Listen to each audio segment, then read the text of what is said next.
Have you ever wondered whether the wealth you are looking for is already around you or even inside you, but you simply have not recognized it yet? Many people pray for prosperity while overlooking the resources, opportunities, skills, and ideas that God has already placed within their reach. Welcome to a new video series from the book Creating Wealth by Dr. Charles Apoki. To get soft copies or hard copies of this book, please check the links in the description. Today, we will be looking at a very important topic, the productivity blueprint. One statement that has stayed with me for years came from Reverend German Benson. He said that you can read the Bible theologically, medically, zoologically, psychologically, philosophically, and militarily. I have also known for some time that you can read the Bible economically, because all wisdom is in God's Word and in Christ Jesus, revealed by the Holy Spirit. One of the most powerful economic questions in Scripture is found in 2 Kings chapter 4. A widow was facing a severe financial crisis. Her husband had died, debts had accumulated, and her sons were about to be taken away by creditors. When she approached Elisha for help, he asked her a simple but life-changing question. The Bible says in 2 Kings chapter 4 verse 2, "Tell me, what have you of sale value in the house?" Notice something important. Elisha did not ask her what she lacked. He did not ask her how poor she was. He did not ask her who was responsible for her situation. Instead, he directed her attention to what she already possessed. Her miracle began when she identified the value that was already in her house. The same principle applies to wealth creation today. Prosperity comes through production and service. Until the widow recognized something valuable that could be multiplied, she remained poor. One day, as I went to collect my Bible, I noticed 3 guava plants growing in an empty space in my compound. There were no fruits on them yet. But then I realized something.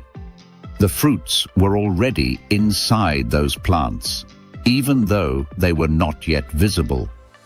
With time, the plants would absorb nutrients from the soil, receive energy from the sun, and through pollination, eventually produce fruit. The harvest was hidden inside the plant long before anybody could see it. That is exactly how wealth works. The genetic code for your wealth is already inside you. The resources are around you. The people who can help you may already be close to you. The opportunities are present. What is often missing is the insight to recognize them. You are a container of wealth waiting for the right stimulus, the right knowledge, the right relationships, and the right actions to bring that wealth into manifestation. Those guava plants were growing on a piece of land covered with grass and weeds. As long as I left that land untouched, I would continue spending money maintaining it. My wealth was trapped there. The land had potential, but potential alone does not create wealth. Potential must be converted into productivity. Eventually, I planted plantains and began producing plantain chips. I also planted sugarcane and sold it.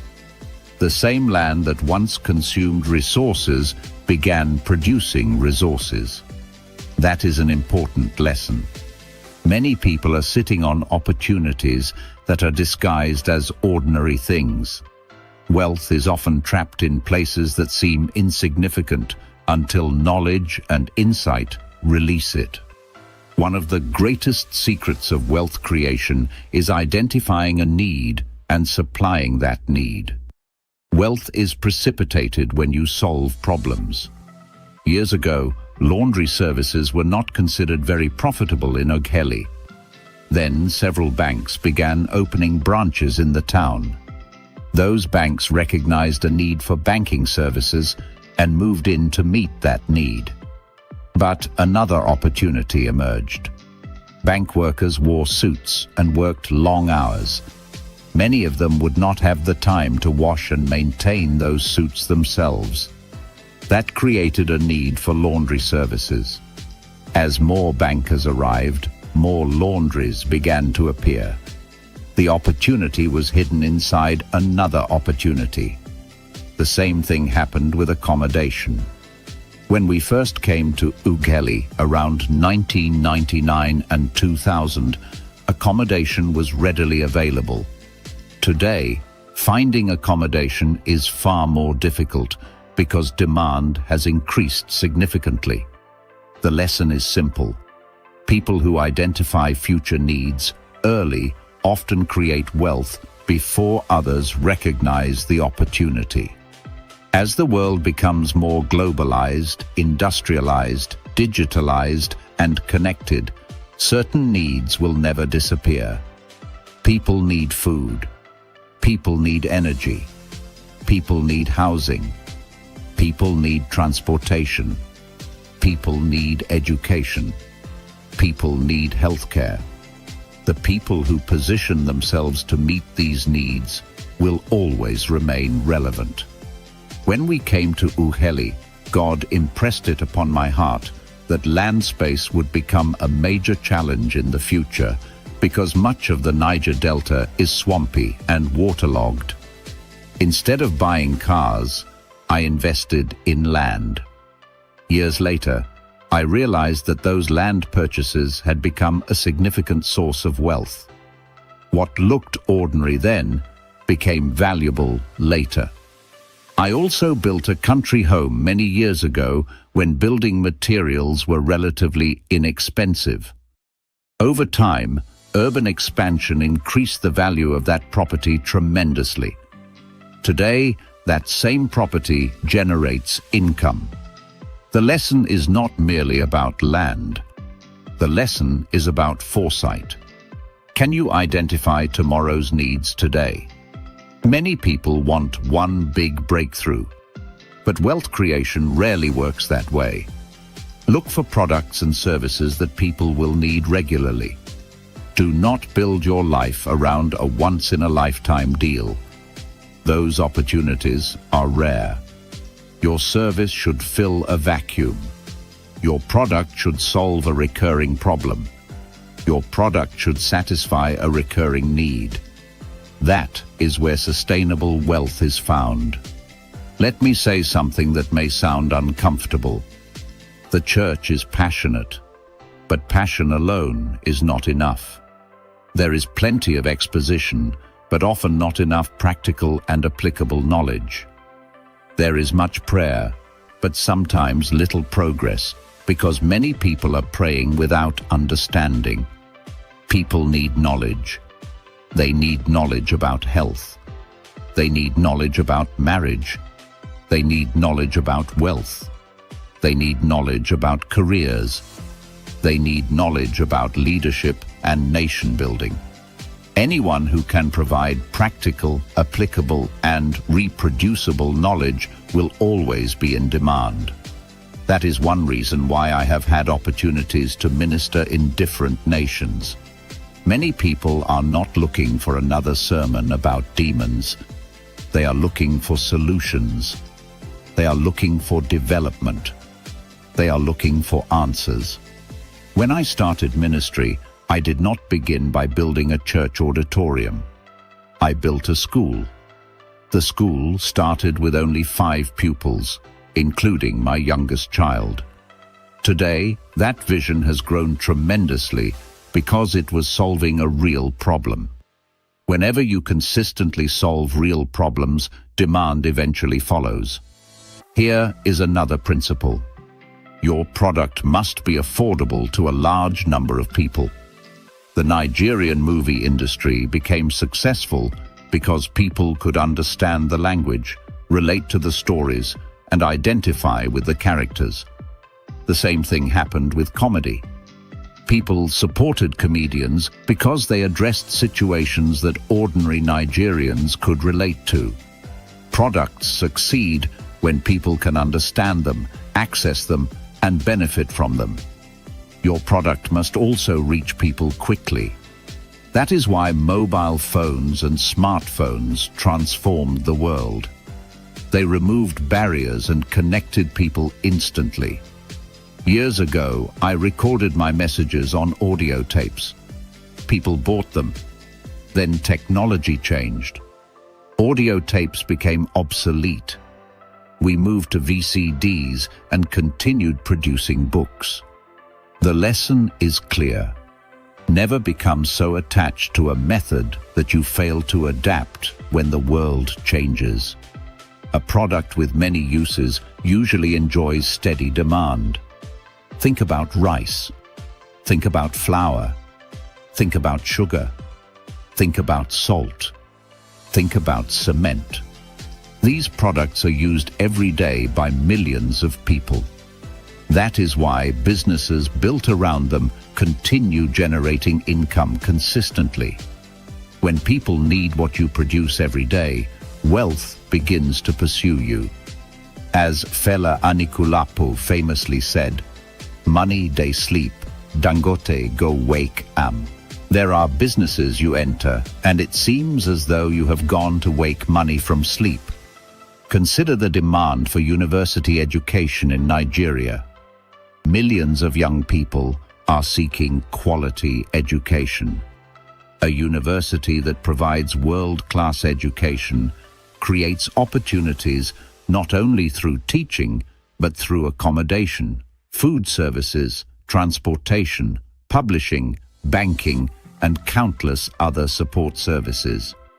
A university becomes an entire ecosystem.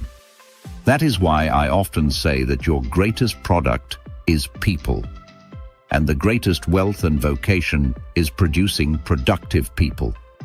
Imagine if instead of exporting criminals and drug traffickers, we exported professionals, innovators, entrepreneurs, engineers, doctors, scientists, and leaders. That is true wealth. As we conclude, I want to leave you with some prayers inspired by Elisha's encounter with the widow. Pray, God, help me identify the products in me that have not yet manifested. Bring people around me who will ask me the right questions. Remember, Elisha asked the widow the right question. Bring people into my life who will give me the right direction. Help me attract the right resources and relationships that will bring out my potential. Open my eyes to the needs and opportunities around me. And Lord, let me not discover them too late. Before we end, consider this. A palm plantation is like a small oil field. A liter of palm oil can be worth more than a liter of crude oil or petrol. A young man once told me that he had purchased 100 acres to plant palm trees. Imagine the value that plantation could produce 6 years later. That is the power of productivity. Plant today. Produce consistently. Solve problems. Meet needs. And allow time to multiply your efforts. In this chapter, we learn that wealth is created through productivity, not wishful thinking. The widow in 2 Kings discovered that her breakthrough was hidden in something she already possessed. In the same way, every one of us carries gifts, ideas, skills, resources, and opportunities that can create value. Wealth comes when we identify needs, provide solutions, and consistently produce products or services that people demand. The greatest wealth is not merely money, it is producing productive people who can transform society. Thank you for watching this episode from Creating Wealth by Dr. Charles Apoki. If you enjoyed this video, don't forget to like, subscribe, and share. Remember to check the links in the description if you'd like to get a copy of the ebook, hard copy, or soft copy of the book. Join me again in the next episode as we continue exploring timeless principles of wealth creation, productivity, and purposeful living. God bless you. Have you ever wondered why some people seem to experience unusual favor, divine direction, and timely opportunities, while others struggle despite having the same qualifications and resources?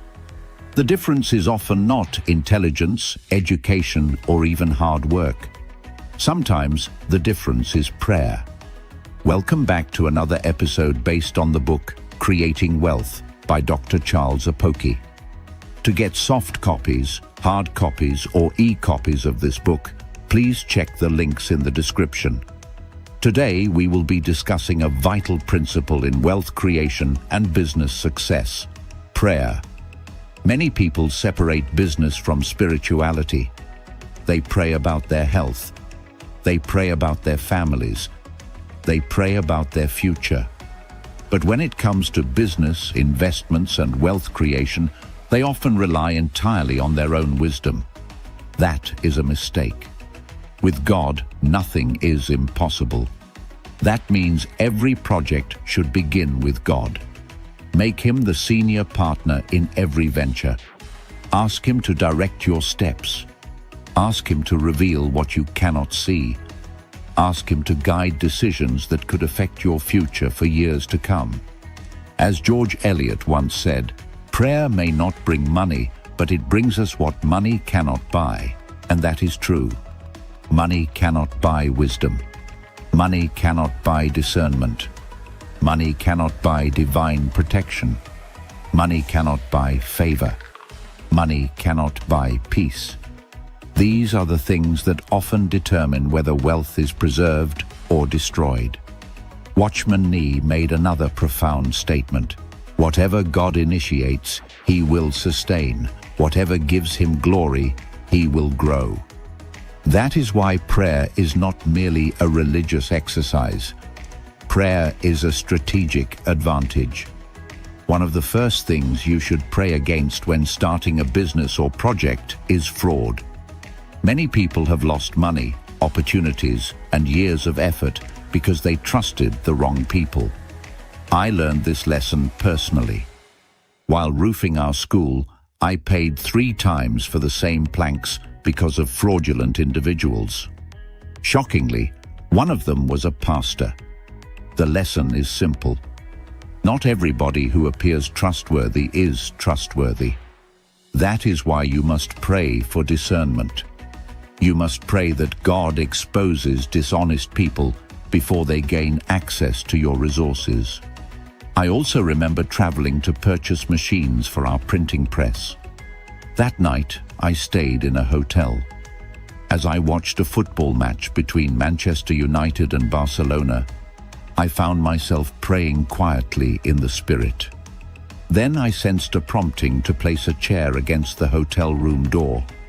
It seemed like a small instruction, but I obeyed. About an hour later, someone violently kicked the door. Because the chair was there, the door did not open. I immediately switched off the television and the lights and remained silent. Armed robbers had entered the hotel. They robbed virtually every room except mine. The room they attacked most aggressively was the very room the receptionist had earlier advised me not to use. That experience taught me something. Prayer does not only prepare you for opportunities, prayer also protects you from dangers you cannot see. Sometimes one instruction from God can save years of labor. Transporting those printing machines from Ibadan to Ugheli was another challenge entirely. A journey that should have been straightforward became complicated by numerous checkpoints and delays. Yet throughout that journey, we prayed continually. Interestingly, even the Muslim boys traveling with me insisted that we pray in Jesus' name. The vehicle originally intended for the journey became unavailable. At the time, it seemed like a setback. Later, we realized it was divine intervention. Another driver became available. He had the right vehicle, the right attitude, and the experience necessary for the journey. Despite numerous delays and pressures, we completed the trip without paying bribes. Sometimes what appears to be a delay is actually God's protection. Sometimes what appears to be a disappointment is actually divine redirection. That is why prayer is essential. You should pray for the location of your business. Pray for the building you occupy. Pray for the land you acquire. Pray for the workers you employ. Pray for the people who will represent your business. Pray for wisdom in recruitment. Pray for wisdom in decision-making. Pray for wisdom in areas where you have little experience. Many people underestimate spiritual opposition. Whenever something has the potential to create significant impact, resistance often follows. There are people who oppose progress. There are competitors who become hostile when they perceive you as a threat. There are circumstances designed to discourage and distract you. That is why prayer matters. You should pray against accidents. Pray against disasters. Pray against costly mistakes. Pray against avoidable losses. For every major step forward, expect challenges. The greater the opportunity, the greater the need for wisdom and prayer. This is also the time to pray about seemingly small things. Pray about your business name. Pray about your brand identity. Pray about your logo. Pray about your marketing strategy. Pray about your communication. Ask God to inspire ideas that distinguish your business from others. Pray for the hand of increase, multiplication, and productivity to rest upon the work of your hands. A Russian novelist, Ivan Turgenev, once made a fascinating observation about prayer. He suggested that every prayer is ultimately a request for something beyond ordinary human calculations. In business terms, prayer is asking God to move beyond what is naturally expected. When 2 + 2 suddenly becomes more than 4, that is divine favor at work. Think about Peter's experience in the Gospels. After a frustrating night of fishing, Jesus instructed him to cast his net on the other side. Human logic would have argued against it. Professional experience would have questioned it. But Peter obeyed. The result was an extraordinary catch. That is the power of divine instruction. God can direct you towards opportunities that others overlook. He can show you where the harvest is. He can multiply your efforts beyond normal expectations. If you are entering a partnership, pray carefully. Pray for the right partners. Pray for people who share your values, vision, and long-term goals. A good partnership can accelerate success. A bad partnership can destroy years of hard work. If you operate in environments where bureaucracy, delays, or corruption exist, pray for favor and wisdom. Pray for open doors. Pray for honest officials. Pray for smooth approvals and successful negotiations. Pray for grace wherever human systems create obstacles. Another important lesson is this: never underestimate the power of praying for your customers. Many business owners focus entirely on products and forget the people who will buy them. Pray for your customers. Pray that the right people discover your product. Pray that your service reaches those who need it. Pray that your work creates genuine value in their lives. In a sense, you can call your customers into existence through faith, preparation, excellence, and prayer. I remember being in Australia when a remarkable incident occurred. My host took me to a beachfront gathering in Adelaide. As I spoke, people at the table became deeply interested in the conversation. One man was particularly impressed. Eventually, he invited us to dinner and generously paid for the entire meal. Later, I realized that what attracted his attention was not luck. It was preparation. I had spent years reading, learning, studying, and developing myself. I told him something that remains true today. I had been preparing since childhood for opportunities I had not yet seen. I always believed that one day I would have the opportunity to engage people on a global platform. Because of that expectation, I invested heavily in learning long before the opportunity arrived. That is another form of prayer. Not merely asking God for opportunities, but preparing yourself for them. Faith prepares. Faith studies. Faith develops capacity. Faith gets ready before the door opens. The truth is this: prayer and preparation work together. Prayer without preparation leads to frustration. Preparation without prayer can lead to costly mistakes. When you combine prayer with preparation, wisdom with diligence, and faith with action, you position yourself for extraordinary outcomes. In this chapter, we learned that prayer is an essential part of wealth creation and business development. Prayer provides wisdom, protection, discernment, direction, favor, and opportunities that money cannot buy. We should pray about every aspect of our ventures, from partnerships and employees to locations, branding, customers, and major decisions. At the same time, prayer must be combined with preparation. God often opens doors for people who have prepared themselves long before the opportunity arrives. Thank you for watching this episode from Creating Wealth by Dr. Charles Apoki.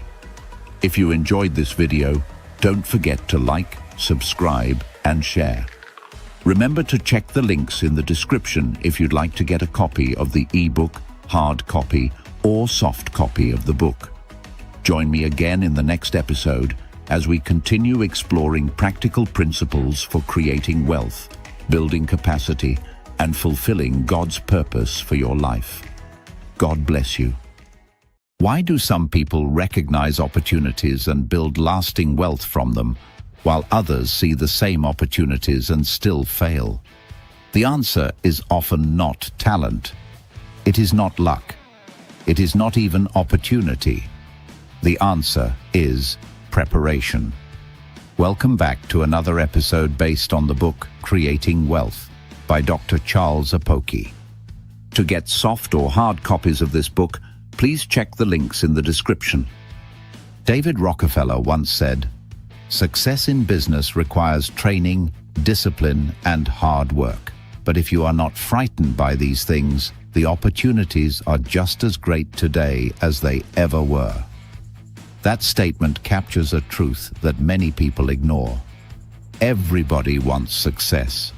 Few people want preparation. Everybody wants wealth. Few people want the discipline that wealth requires. One of the most powerful scriptures on preparation is found in 2 Timothy chapter 2, verse 15. Paul was writing to Timothy and encouraging him to become skilled, knowledgeable, and competent in his work. In essence, the message is simple: prepare yourself so that when the time comes, you will not be found wanting. Preparation is God's pathway to promotion. William Thayer also observed that opportunities often arrive unexpectedly. A person can suddenly find himself in a position of influence, responsibility, honor, or challenge that he never anticipated. That is why preparation is so important. The opportunity may arrive suddenly. The preparation usually takes years. Consider the life of Jesus. Before his public ministry began, he spent approximately 30 years preparing for 3 years of visible ministry. 30 years of preparation. 3 years of impact. The lesson is clear. What people celebrate publicly is often built on years of private preparation. The same principle applies to business. When preparation meets opportunity, wealth is often the result. Before starting any business venture, adequate research must be done. Many people become excited about an opportunity and immediately jump into it without understanding what is involved. That is dangerous. Before you start a business, ask important questions. What exactly does this business require? Who are the customers? What challenges exist in this industry? What skills are needed? What mistakes should be avoided? Jesus taught a similar principle when he spoke about a man who wanted to build a house. Before construction begins, the wise builder sits down and calculates the cost. In other words, he prepares, he plans, he evaluates, he counts the price before beginning the journey. Every success is a prize, but every prize has a price. Preparation means understanding both. One of the smartest things you can do is study those who have already succeeded in the field you want to enter. Find out what they did correctly. Study their habits. Study their systems. Study their strategies. At the same time, study those who failed. Failure can be an expensive teacher. Learning from someone else's mistakes is often much cheaper than making the same mistakes yourself. Preparation also includes understanding money. Where will the capital come from? How will the business be financed? How will profits be managed? How will expenses be controlled? Many businesses fail not because they lack customers, but because they lack financial discipline. You must also understand your supply chain. Where will your raw materials come from? How reliable are your suppliers? How will you market your products? How will customers discover your business? These are not questions to answer after starting. They are questions to answer before starting. Equipment and machinery also matter. The quality of your tools often affects the quality of your output. Poor equipment can create unnecessary breakdowns, delays, frustrations, and expenses. A machine that frequently breaks down can quietly destroy profitability. Sometimes people focus on buying cheaply and end up paying more in repairs, maintenance, and lost productivity.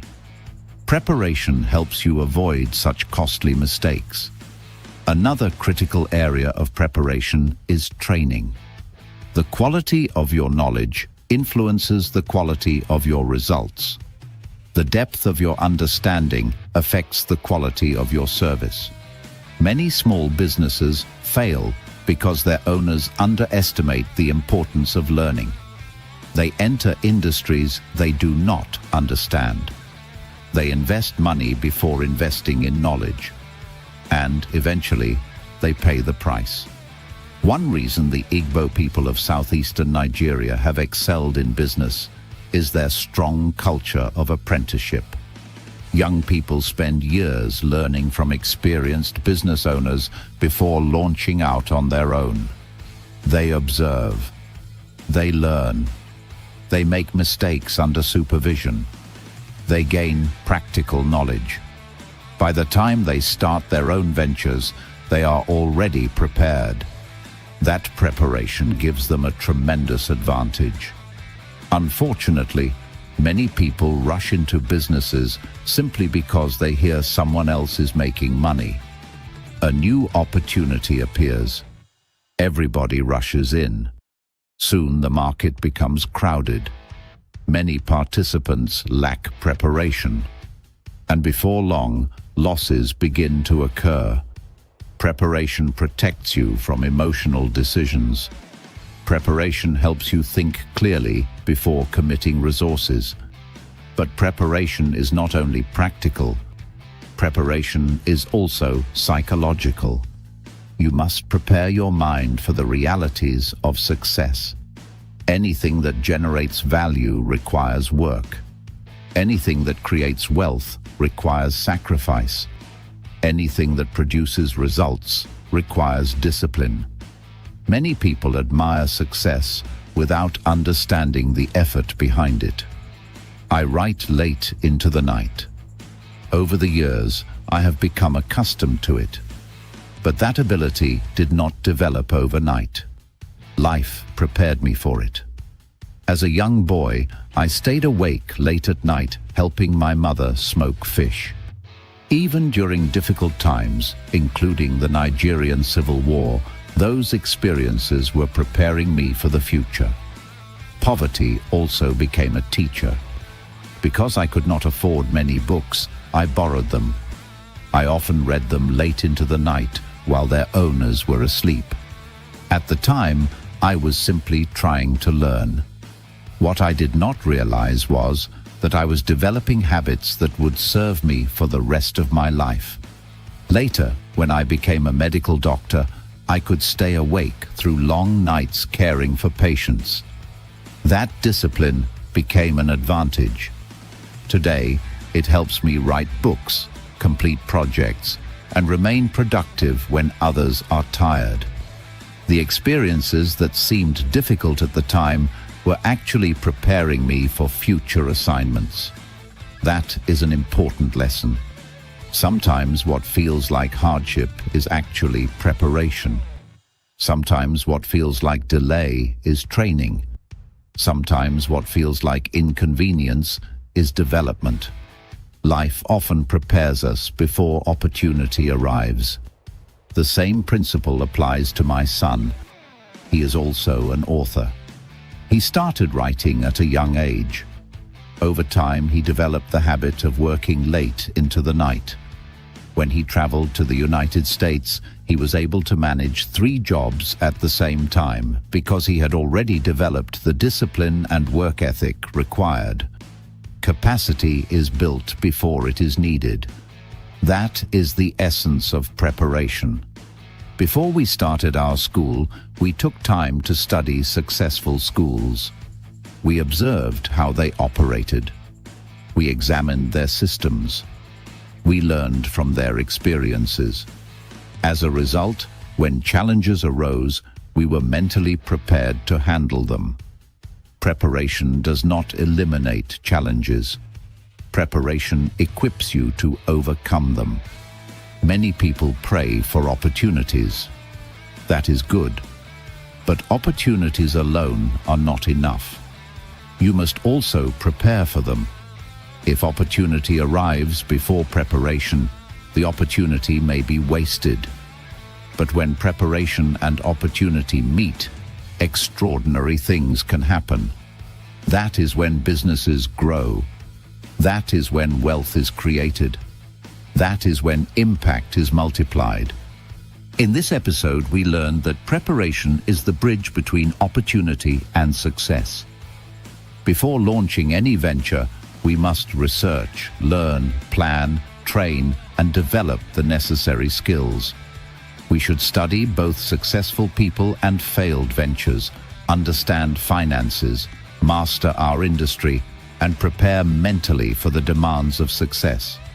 Just as Jesus spent years preparing before his public ministry, we must understand that lasting success is usually built on years of unseen preparation.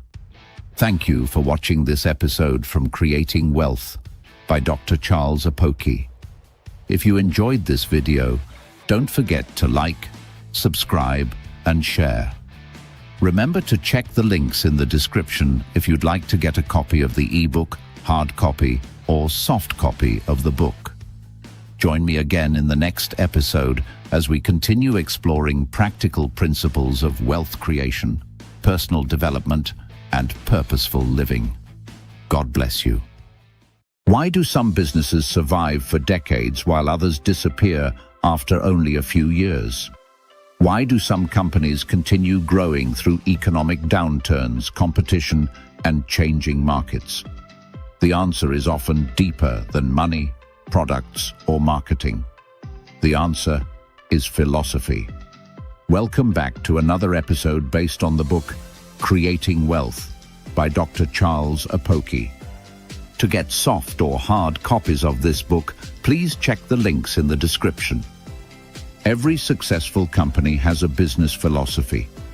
A philosophy is a set of principles that guides decisions, behavior, and actions. It is the compass that keeps a business on course when challenges arise. Over 300 years ago, Mrs. Susanna Wesley wrote a letter to her son Samuel. She advised him to organize his work in a systematic way, make the best use of his time, and in all things act upon principle. That advice remains relevant today. Success is not built merely on talent. Success is built on principles consistently applied over time. William Thayer also made a profound statement when he said, "Tact and push without principle are dangerous possessions." In other words, skill without character can be destructive. Ambition without values can become dangerous. A business may grow rapidly, but without sound principles, that growth may not last. One of the most inspiring business philosophies comes from William Boeing. In 1929, he encouraged his team to see themselves as pioneers in a new industry. He challenged them never to dismiss a new idea simply because it seemed impossible. Instead, they were to keep researching, experimenting, improving, and innovating. That philosophy helped build one of the most influential aviation companies in the world. The lesson is clear. Behind every lasting business is a guiding philosophy. Let us look at some of the principles that every entrepreneur should cultivate. The first principle is integrity. Simply put, let your word be your bond. If you say you will do something, do it. If you make a promise, keep it. Trust is one of the most valuable assets in business. People may buy from you once because of your product, but they will continue buying from you because they trust you. When people discover that you are reliable, dependable, and honest, they become loyal customers. Integrity turns customers into long-term relationships. Another important principle is punctuality. People want to know that they can depend on your timing. They want confidence that you will show up when you say you will. I remember arriving 5 minutes late for a flight. Even though there were empty seats available, the airline refused to sell me a ticket because boarding procedures had already been completed. At the time, it felt frustrating. But it also demonstrated something important. The company had a philosophy. Their procedures were consistent. They followed established standards regardless of circumstances. Many businesses without clear principles have come and gone. Yet companies with strong systems and discipline often endure for decades. Punctuality communicates professionalism. It communicates respect. And it builds confidence. The third principle is regularity. People like consistency. Customers want to know what to expect. When your services are available regularly, people can plan around you. They can include your products and services in their budgets. They can depend on you. However, when your service becomes unpredictable, customers begin looking elsewhere. No matter how talented you are, inconsistency drives people away. Consistency builds trust. Trust builds loyalty. Loyalty builds wealth. One of the mistakes many entrepreneurs make is focusing on profit before relationships. Successful businesses understand that people come first. If you build strong relationships with customers, they become more than buyers. They become advocates. They recommend you to others. They defend your reputation. They remain loyal during difficult times. They feel connected to your success. Many businesses spend huge amounts on advertising while neglecting customer relationships. A satisfied customer is often your most effective advertisement. Another pillar of business philosophy is diligence. If you want to serve discerning customers, you must pay attention to details. Small things matter. The cleanliness of your environment, the quality of your packaging, the way you answer phone calls, the way you handle complaints. Tiny details can influence major decisions. Likewise, a small extra effort can create a lasting impression. People notice excellence. People remember excellence, and people often pay more for excellence.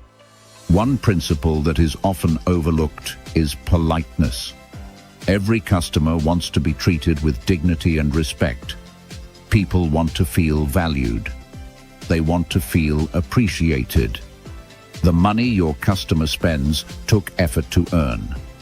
Therefore, customers should never be treated carelessly. Many businesses lose customers because of poor attitudes. Research consistently shows that customer service plays a major role in customer loyalty. People may tolerate occasional mistakes. What they rarely tolerate is disrespect. I remember staying in a particular hotel for many years. Then a new front office employee was hired. Her attitude was rude, crude, and unpleasant. Each time I approached the front desk, I hoped she would not be there. Eventually, I began avoiding the hotel altogether. The facilities had not changed. The rooms had not changed. The prices had not changed. What changed was the customer experience. One unpleasant employee was enough to drive customers away. That is how powerful courtesy can be. Another important principle is prompt payment. Pay your workers on time. When employees are constantly owed salaries, morale suffers. Productivity declines. Temptations increase. Frustration grows. Prompt payment communicates respect and fairness. The same principle applies to suppliers. Pay people when you owe them. Build a reputation for reliability. Over time, this creates goodwill and trust. In my own experience, maintaining prompt payments with suppliers has created strong relationships and valuable credit facilities. People are often willing to help those they trust. Trust opens doors that money alone cannot open. Finally, there is prudence. Prudence is one of the foundational pillars of wealth creation. Prudence means managing resources wisely. It means managing time wisely. It means managing people wisely. It means managing materials wisely. And it means making the most of opportunities. Many people focus only on how much money comes in. But prudent people also pay attention to how much money goes out. Profit is not merely about revenue. Profit is about what remains after expenses. You must constantly ask yourself, what does it cost me to generate this income? Am I using resources efficiently? Can this process be improved? Can waste be reduced? Can productivity be increased? These questions separate successful businesses from struggling ones. My wife and I have applied many of these principles while running our school and other businesses. Over the years, we discovered that disciplined management, wise use of resources, and consistent effort often produce remarkable results, even when funds are limited. That is the power of philosophy. Philosophy influences decisions. Decisions influence actions. Actions influence results. And results ultimately determine whether a business succeeds or fails. In this episode, we learned that every successful business operates on clear principles. Integrity builds trust.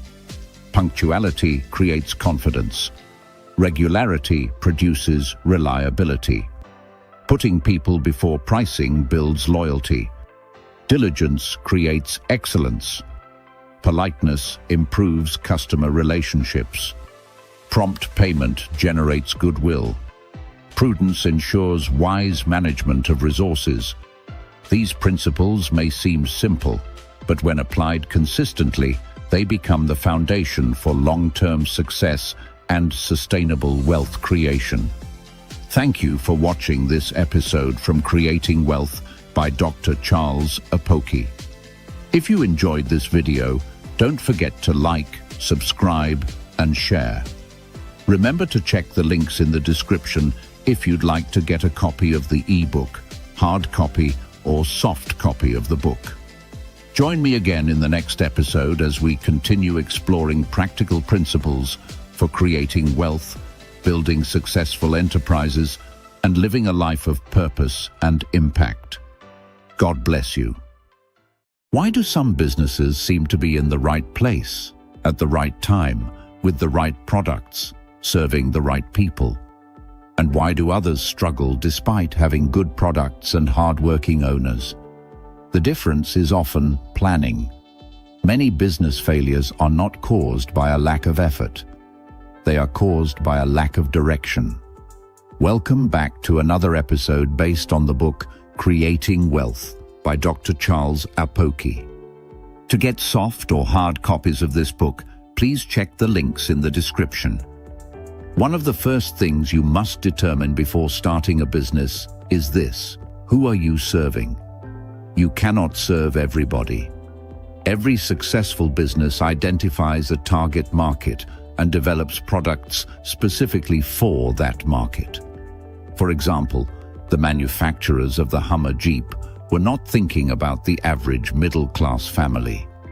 They designed a vehicle for a particular category of customers.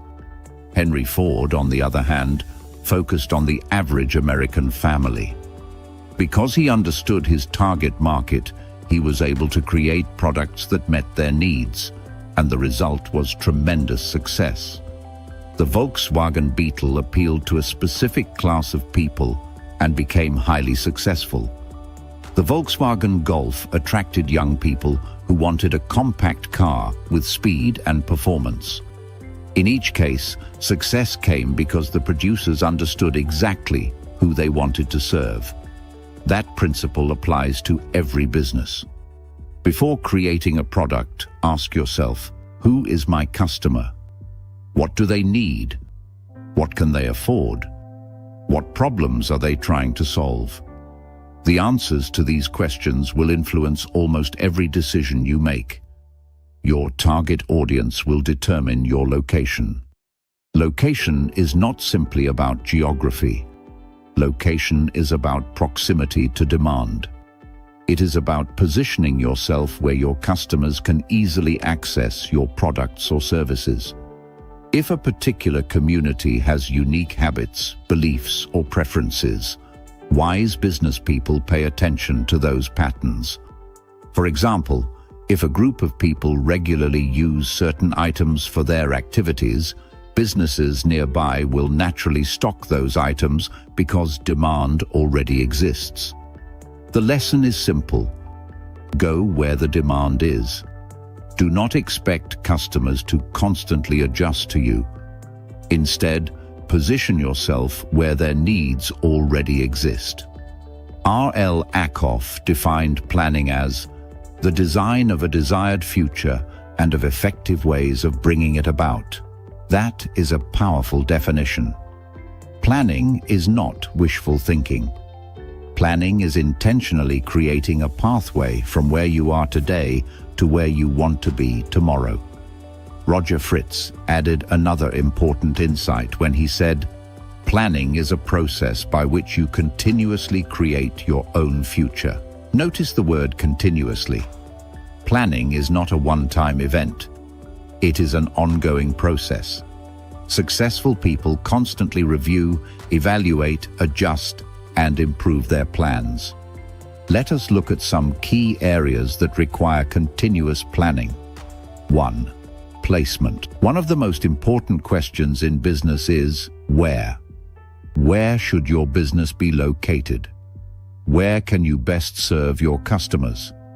Where does demand exist? As your business grows, the answer to these questions may change. A location that served you well in the beginning may become inadequate later. Growth may require expansion. Growth may require relocation. Growth may require additional branches.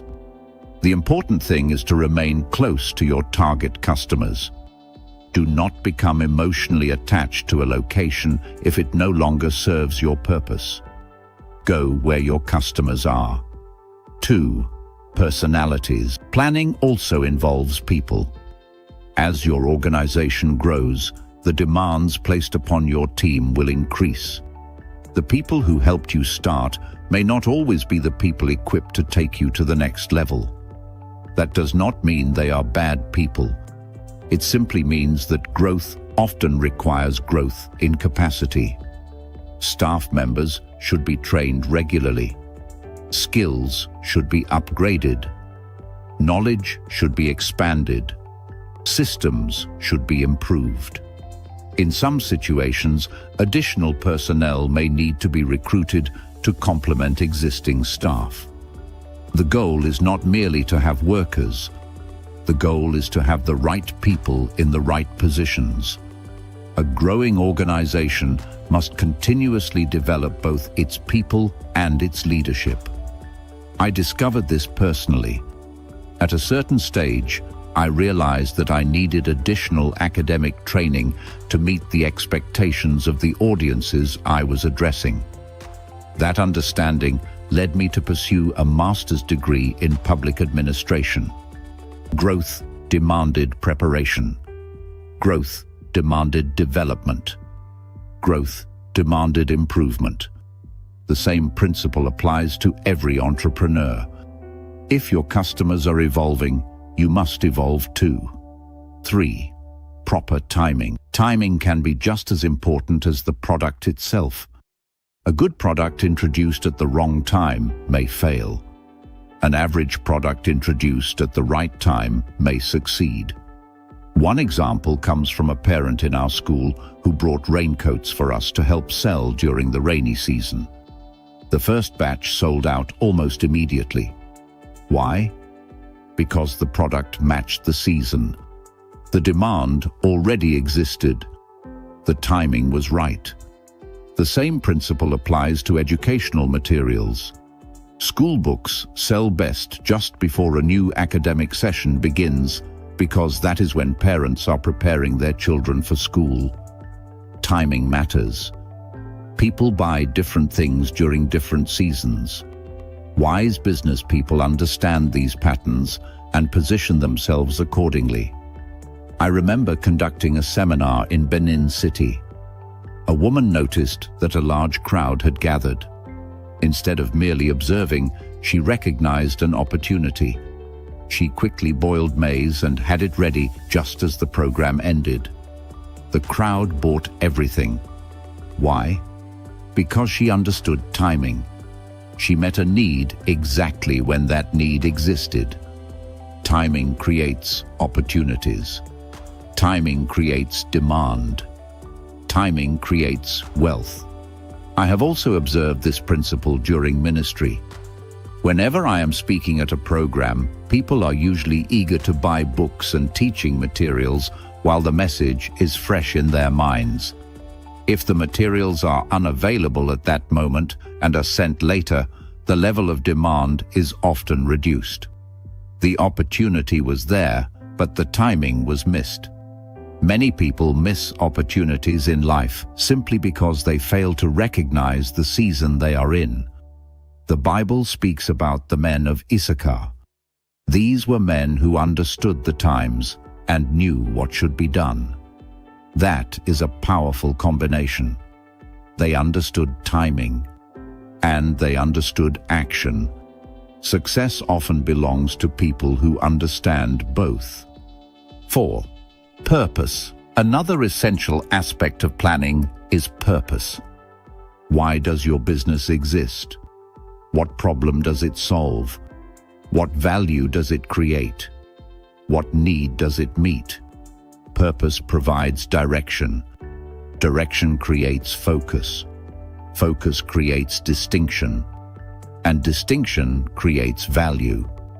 When your business stands for something meaningful, customers notice. When customers notice value, wealth often follows. A good example is Volvo. When the company was introduced, its producers communicated a clear purpose. They wanted to create a vehicle that was affordable but not cheap. In simple terms, they were offering class at an affordable price. That clear purpose helped define the brand and distinguish it from competitors. Every business needs that kind of clarity. If someone asks you why your business exists, you should be able to answer clearly.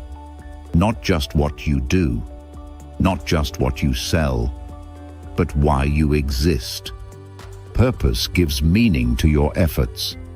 Purpose gives direction to your decisions. Purpose gives strength during difficult seasons. And purpose helps customers understand the value you bring. As we conclude, remember this practical wisdom. Do not locate a shop for elderly people on the 4th floor of a building without a lift. That may sound obvious, but it illustrates a powerful truth. Everything in business must align with the needs of the people you serve. Your location, your timing, your staff, your products, your marketing, your systems. Everything should be planned with your customer in mind. When planning becomes intentional, success becomes more predictable. In this episode, we learned that planning is the deliberate process of creating a desired future and developing practical steps to achieve it. Effective planning requires understanding your target market, choosing the right location, developing the right people, recognizing the importance of timing, and maintaining a clear sense of purpose. Businesses succeed when they serve the right people, at the right place, at the right time, with the right solutions. Thank you for watching this episode from Creating Wealth by Dr. Charles Apoki. If you enjoyed this video, don't forget to like, subscribe, and share. Remember to check the links in the description if you'd like to get a copy of the ebook, hard copy, or soft copy of the book. Join me again in the next episode as we continue exploring practical principles of wealth creation, business development, and purposeful living. God bless you. Have you ever wondered why one product sells quickly while another, sometimes even better product, struggles to attract attention? Why do some businesses create excitement around ordinary products, while others fail to sell extraordinary products? The answer is often presentation. Welcome back to another episode based on the book Creating Wealth by Dr. Charles Apoki. To get soft copies or hard copies of this book, please check the links in the description. There is a popular saying that first impressions matter. In business, that is often true. Many people do not buy products based solely on what the product is. They buy based on how the product is presented. The Bible tells us to present ourselves as living sacrifices, holy and acceptable unto God. Even in spiritual matters, presentation matters. How something is packaged, communicated, and positioned can determine how it is received. Let me begin with a humorous story. There is a joke about some Nigerian bishops returning from a conference. As they sat in traffic, 3 young boys approached them. One was selling bottled water. Another was selling bread.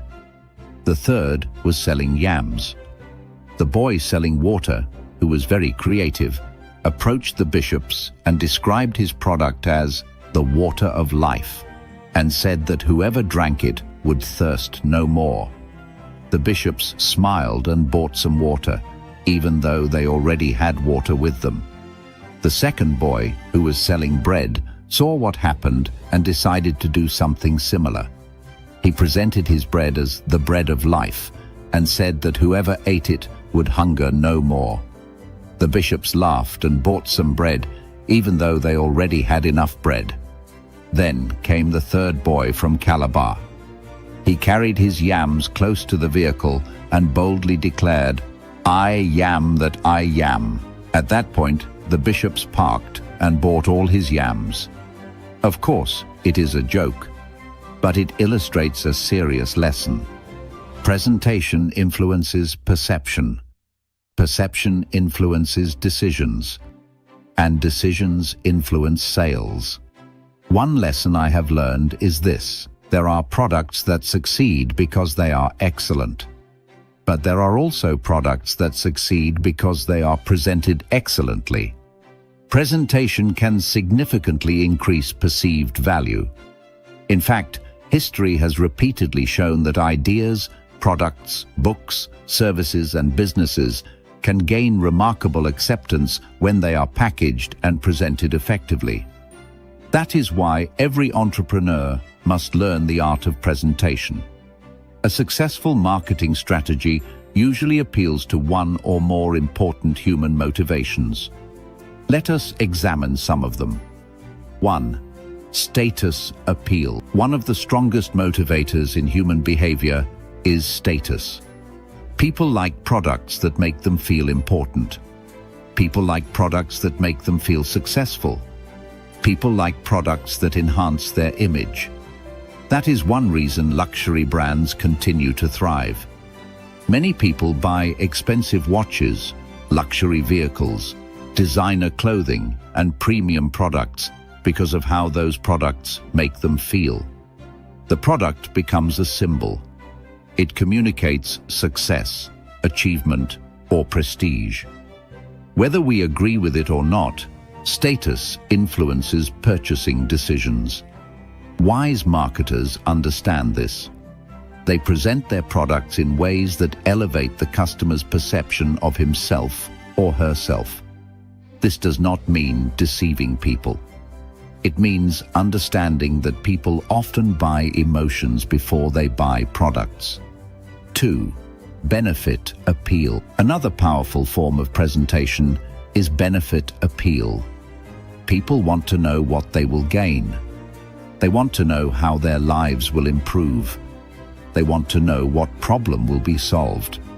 Customers are constantly asking one question: what's in it for me? If you can clearly communicate the benefits of your product or service, people become far more willing to buy. In fact, many customers are willing to pay a higher price if they genuinely believe the value justifies the cost. The perceived benefit often matters more than the price itself. I observed this many years ago while practicing medicine. Many villagers preferred injections to tablets. Interestingly, they often preferred painful injections. The more painful the injection seemed, the more effective they believed it was. Some patients valued intravenous treatment more highly than intramuscular injections. Others valued capsules more than tablets. Many associated the appearance of a treatment with its effectiveness. Whether their conclusions were medically accurate or not, the important lesson was this: people often make decisions based on perceived benefits. As business people, we must clearly communicate genuine benefits and value. When people understand how your product helps them, they are more likely to buy. 3. Economic appeal. Another powerful presentation strategy is economic appeal. People love the feeling of getting value for money. People like discounts. People like promotions. People like savings. That is why clearance sales, promotional offers, bundle deals, and special discounts are so popular. Customers often feel they are gaining an advantage when they believe they are saving money. Of course, wise consumers should always evaluate whether the savings are genuine. A product advertised as 50% off may still be profitable for the seller. But regardless of the numbers, the principle remains true. People respond positively when they believe they are receiving value. If your presentation helps customers understand the value they are receiving, they become more willing to make a purchase. 4. Spiritual appeal. The final appeal discussed in this chapter is spiritual appeal. Human beings are spiritual beings. People are often influenced by beliefs, values, convictions, and deeper meanings. That is exactly what happened in the story of the three boys. Each boy connected his product to a familiar spiritual concept. The water seller connected his product to the idea of living water. The bread seller connected his product to the bread of life. The yam seller cleverly connected his product to a phrase associated with God's self-revelation in Scripture. Their creativity captured attention, and attention led to sales. The lesson is not about manipulating people.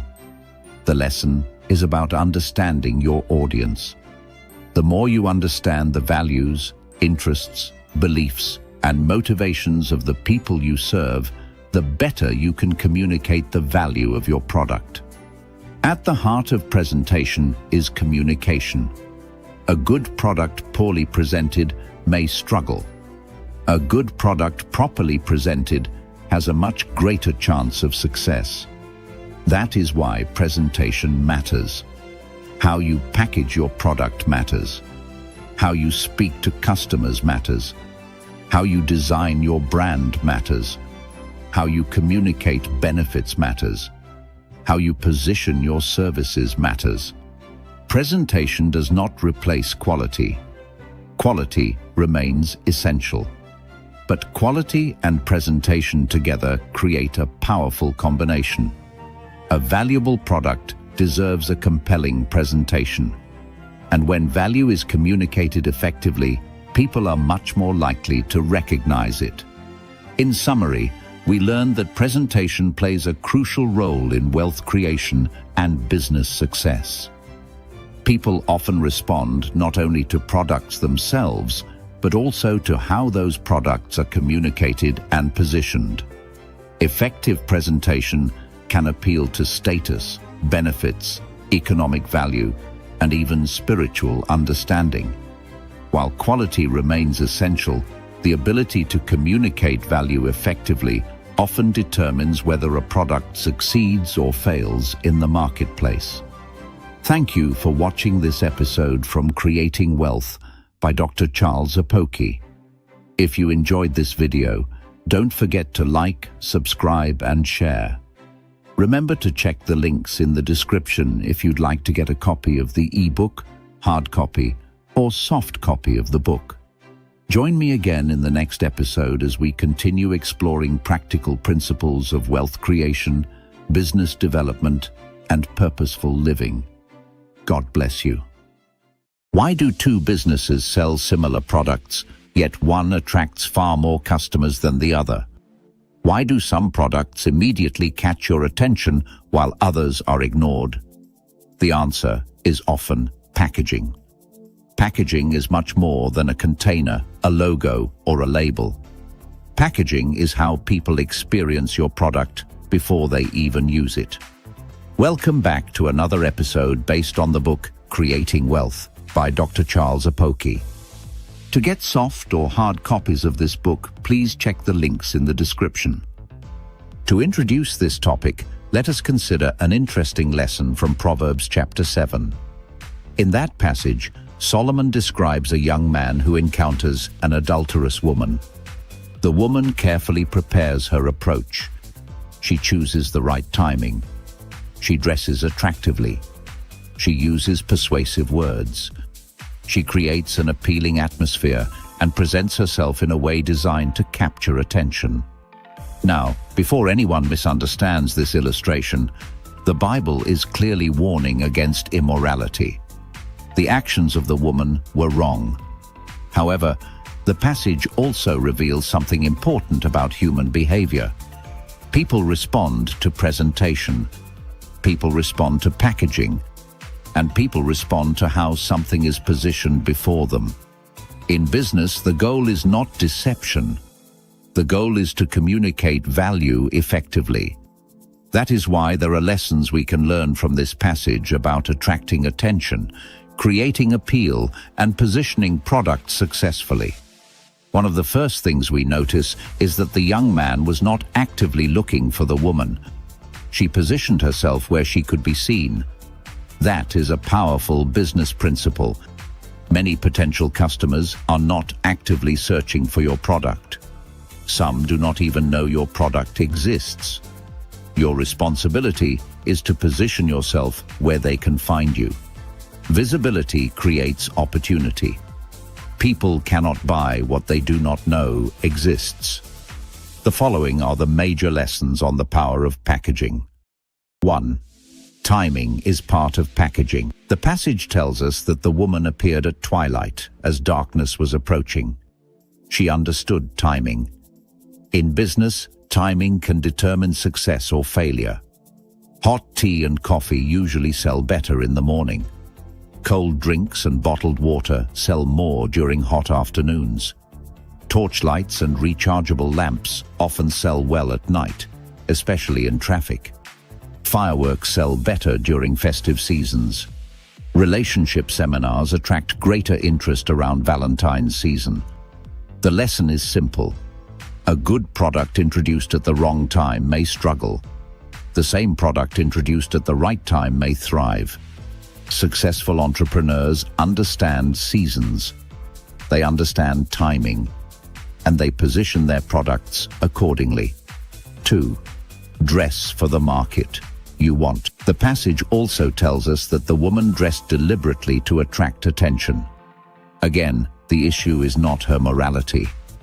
The lesson is intentional presentation. Your appearance should match the audience you want to serve. Your staff should reflect the image of your organization. Your office, shop, school, ministry, or company should communicate the standards you represent. In our school, teachers have dress codes for different days. Why? Because appearance communicates values. Appearance communicates professionalism. Appearance communicates expectations. People often form opinions before you even speak. 3. Confidence attracts opportunity. Another lesson is initiative. The woman approached the young man. She did not sit and wait. She took action. One thing I have learned is that timidity and wealth creation are often enemies. Many opportunities are lost because people are too afraid to speak, ask, present, or introduce themselves. I am naturally shy. I enjoy privacy. But when opportunity appears, I have learned to overcome fear and take action. Many people call timidity humility. They are not the same thing. Humility is good. Timidity can be costly. If you believe in your product, do not be ashamed to present it confidently. If you have value to offer, let people know. 4. Customers want to feel important. One of the most powerful principles in this chapter is the importance of making customers feel valued. The woman gave the young man her full attention. Again, her motives were wrong, but her focus was deliberate. Business owners can learn from this. When dealing with customers, make them feel important. Listen attentively. Show genuine interest. Treat them with respect. Do not make them feel like interruptions. Make them feel appreciated. When children are admitted into our school, we intentionally welcome them warmly. We relate to them in a way that makes them feel expected and valued. My wife treats many of them as though they were her own children. People never forget how you make them feel. Treat people like royalty, and they will often reward you with loyalty. 5. Emphasize your strengths. The woman highlighted what she considered attractive about her environment. She focused attention on her strengths. Businesses should do the same. Every product has strengths. Every service has advantages. Do not focus on weaknesses. Focus on value. If your product costs more but lasts longer, emphasize durability. If your service is more expensive but more reliable, emphasize reliability.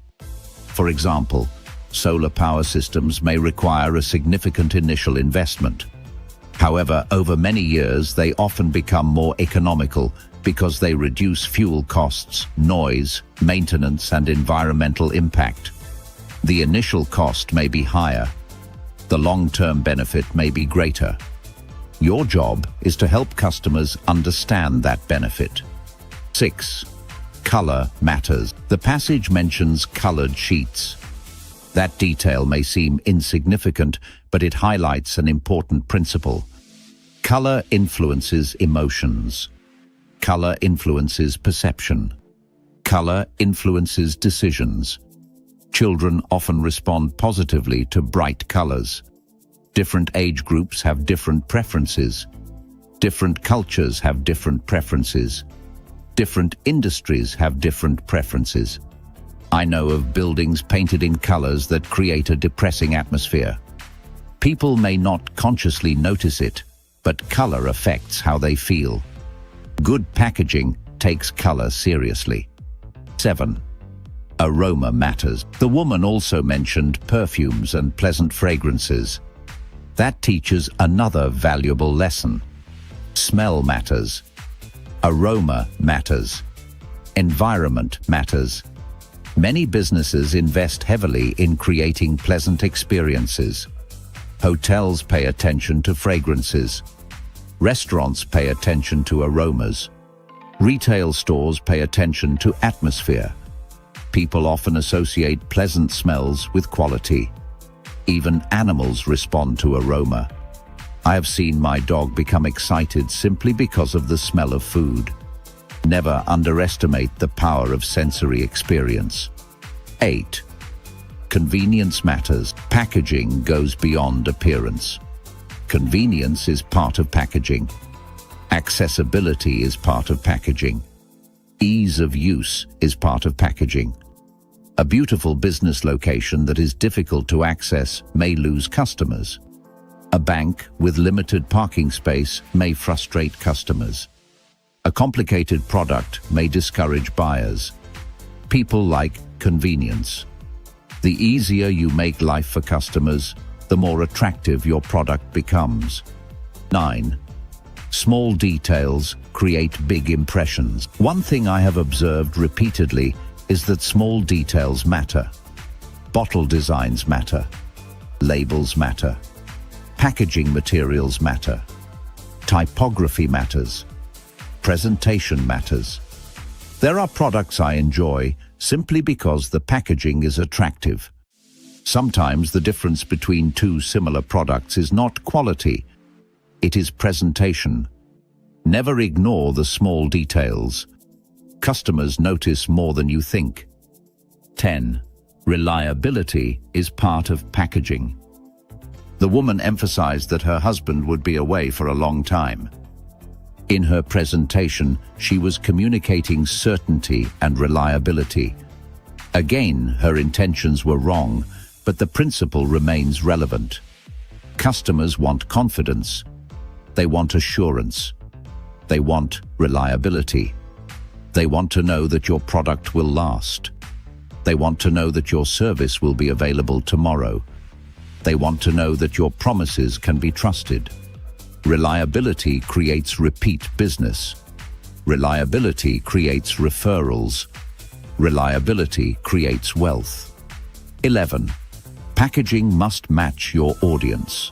Effective packaging should consider generational preferences, age preferences, location preferences, cultural and religious preferences, male and female preferences, professional and occupational preferences. Different groups value different things. Lawyers often have particular preferences. Teachers have different preferences. Young people have different preferences. Business executives have different preferences. The better you understand your audience, the better you can package your product. Ultimately, packaging is about understanding people. When you understand people, you can present value in a way that resonates with them. In this episode, we learned that packaging is far more than wrapping a product. Packaging includes timing, appearance, confidence, customer care, color, aroma, convenience, reliability, and attention to detail. People often make purchasing decisions based on how products and services are presented. Effective packaging communicates value, attracts attention, builds trust, and helps customers connect with what you offer. Great products deserve great presentation. Thank you for watching this episode from Creating Wealth. by Dr. Charles Apoki. If you enjoyed this video, don't forget to like, subscribe, and share. Remember to check the links in the description if you'd like to get a copy of the ebook, hard copy, or soft copy of the book. Join me again in the next episode as we continue exploring practical principles of wealth creation, business development, and purposeful living. God bless you. Why do some businesses attract large numbers of customers while others struggle to make sales? Why do some products dominate the market even when they are not necessarily the best products available? Very often, the answer lies in pricing. Price is more than a number attached to a product. Price communicates value. Price determines accessibility. And price can either attract customers or drive them away. Welcome back to another episode based on the book Creating Wealth by Dr. Charles Apoki. To get soft or hard copies of this book, please check the links in the description. One important principle to understand is this: for almost every product in every community, there are usually more people who desire the product than those who actually buy it. Why?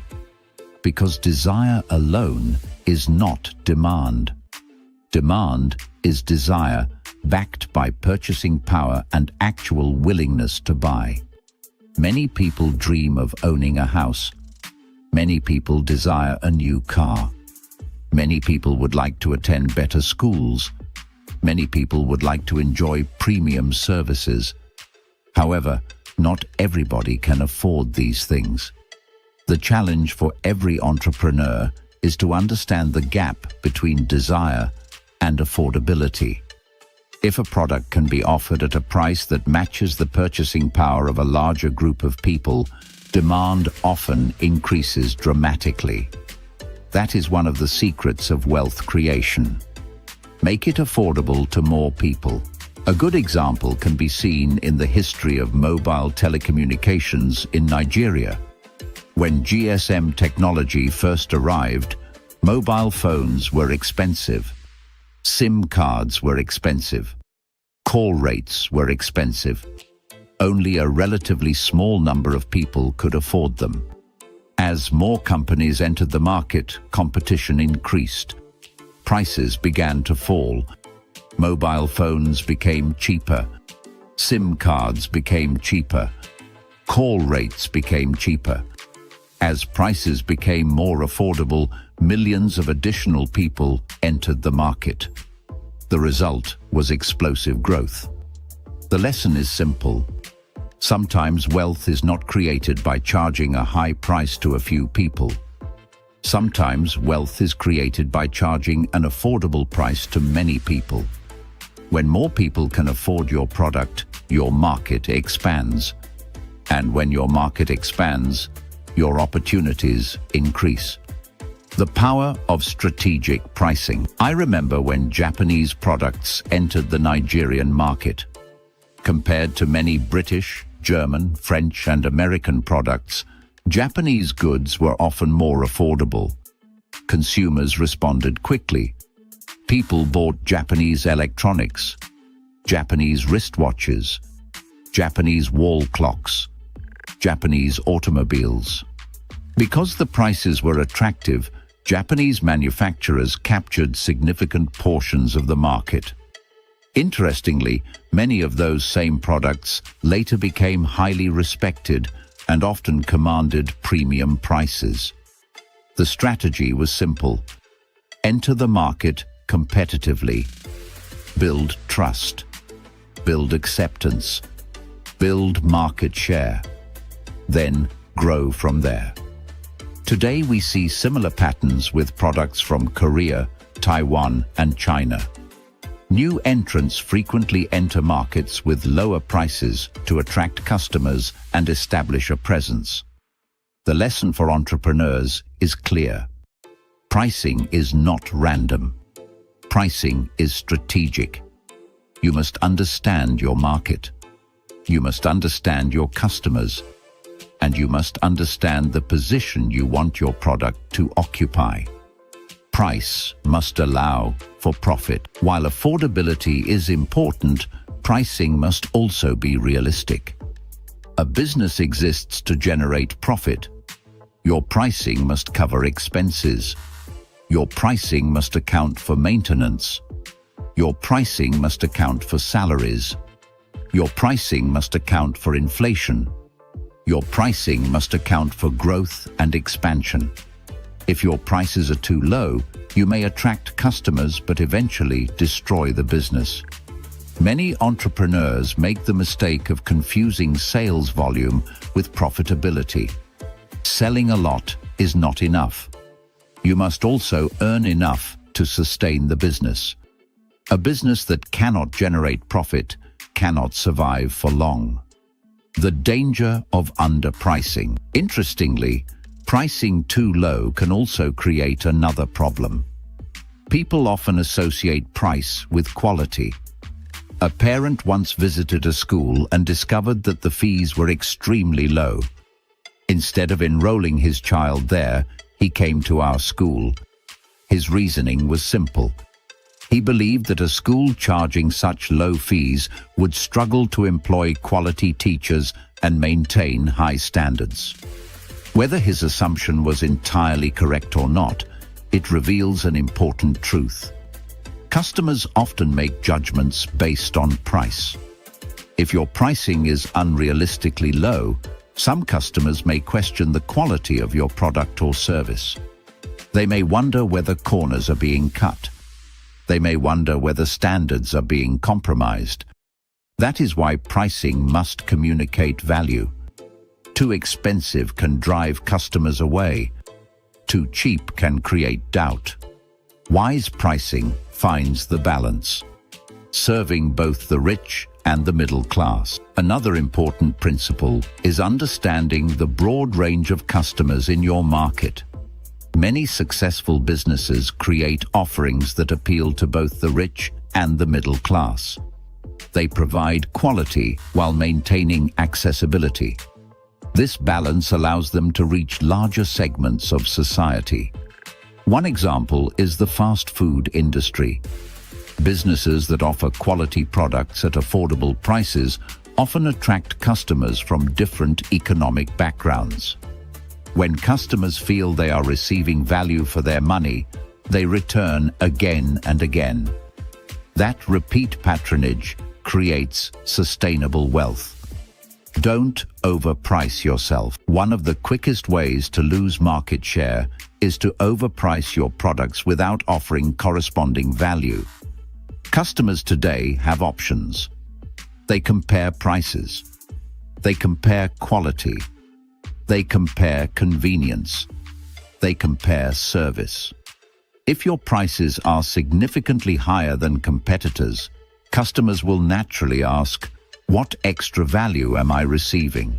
If you cannot answer that question convincingly, many customers will go elsewhere. Price must always be linked to value. Customers do not mind paying more when they clearly see the benefits. They object when they feel they are paying more without receiving more. Good pricing follows good value. Ultimately, pricing works best when it is supported by quality. If you have a quality product, good presentation, effective packaging, and competent personnel, then you have earned the right to charge a reasonable and profitable price. Customers are often willing to pay for excellence. They are willing to pay for reliability. They are willing to pay for convenience. They are willing to pay for professionalism. The key is ensuring that the value they receive matches the price they pay. When value exceeds expectations, customers become loyal. When customers become loyal, wealth follows. In this episode, we learned that pricing is one of the most important factors in wealth creation. Demand is created when desire is backed by purchasing power. Successful entrepreneurs carefully balance affordability with profitability. Prices must be low enough to attract customers, but high enough to sustain quality and growth. Underpricing can damage perceived value, while overpricing can drive customers away. The most effective pricing strategy combines quality, value, good presentation, and profitability. Thank you for watching this episode from Creating Wealth by Dr. Charles Apoki. If you enjoyed this video, don't forget to like, subscribe, and share. Remember to check the links in the description if you'd like to get a copy of the ebook, hard copy, or soft copy of the book. Join me again in the next episode as we continue exploring practical principles of wealth creation, business development, and purposeful living. God bless you. Have you ever wondered why some excellent products fail while some average products seem to dominate the market? The answer is often not quality. The answer is visibility. People cannot buy what they do not know exists. They cannot patronize a business they have never heard of. And they cannot recommend a service they have never encountered. Welcome back to another episode based on the book Creating Wealth by Dr. Charles Apoki. To get soft or hard copies of this book, please check the links in the description. There is a popular statement by Stuart Henderson Britt that says, "Doing business without advertising is like winking at a girl in the dark. You know what you are doing, but nobody else does." The statement is humorous, but the lesson is profound. You may have a wonderful product. You may provide an excellent service. You may possess extraordinary skills. But if nobody knows about them, your impact and income will remain limited. Publicity creates awareness. Awareness creates interest. Interest creates demand. And demand creates wealth. People must first know what you have before they can desire it. They must know where you are before they can find you. They must know how to contact you before they can patronize you. And they must know why you are different before they can choose you over your competitors.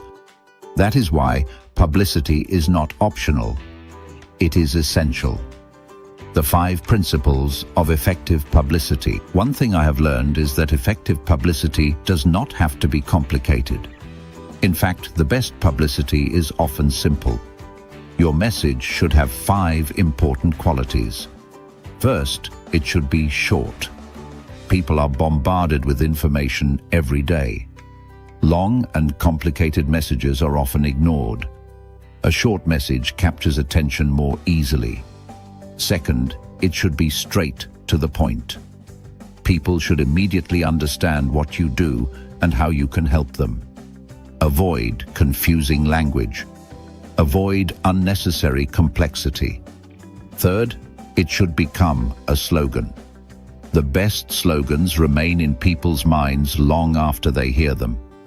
A memorable phrase can continue advertising your business even when you are absent. Fourth, it should solve a problem. People are not primarily interested in your business. They are interested in solving their problems. Your publicity should communicate the solution you provide. Finally, it should be simple to remember. If people cannot remember your message, they cannot repeat it. And if they cannot repeat it, they cannot help spread it. In summary, short, straight to the point. A memorable slogan. A solution to a problem. Simple to remember. Those 5 principles can dramatically improve the effectiveness of your publicity. Avoid negative publicity. While positive publicity can build a business, negative publicity can destroy it. One dissatisfied customer can influence many others. A customer who leaves your business with a negative experience often tells family members, friends, colleagues, neighbors, and associates. Before you realize it, your reputation begins to suffer. The danger is that these conversations often happen when you are not present to explain your side of the story. That is why customer experience is so important. Every customer should be treated as though they are your personal advertising agency. Think about it. People generally trust recommendations from friends and family more than advertisements. They trust people they know more than celebrities. They trust real experiences more than marketing campaigns. When customers are happy, they willingly promote your business. When customers are unhappy, they can discourage others from patronizing you. Your reputation is one of your greatest business assets. Protect it carefully. Visibility matters. A business must be visible. People cannot respond to what they cannot see. Look at major brands around the world. Successful companies position themselves where people can easily notice them. Restaurants, retail stores, hotels, and service providers often choose locations with heavy traffic because visibility increases awareness. The more people see your business, the more familiar they become with it. And familiarity often creates trust. You should also ensure that your products and services are visible to influential people within your community. Opinion leaders have influence. Prominent individuals have influence. Respected voices have influence. Human beings naturally imitate people they admire. When people see respected individuals using a product, they often become curious about it. This principle has been used successfully for generations. People follow examples. People imitate success. People copy what they admire. Let your brand be seen. Your logo is not merely a design. It is an identity. It is a silent advertisement. It is a visual reminder of your existence. As much as possible, place your brand where people can see it. Successful organizations understand this principle. Sports clubs provide a powerful example. Football clubs such as Manchester United, Liverpool, Arsenal, Chelsea, and Barcelona have supporters all over the world. Their logos appear on shirts, bags, shoes, hats, jackets, and countless other items. As a result, their brands remain constantly visible. Even people who never watch football recognize their logos. That is the power of visibility. The more people see your brand, the more familiar it becomes. And the more familiar it becomes, the stronger its presence in their minds. I remember noticing how certain brands seem to be everywhere. Some companies place their names in so many locations that it becomes impossible to ignore them. Their visibility alone becomes a form of marketing. The same principle applies to churches, ministries, schools, and organizations.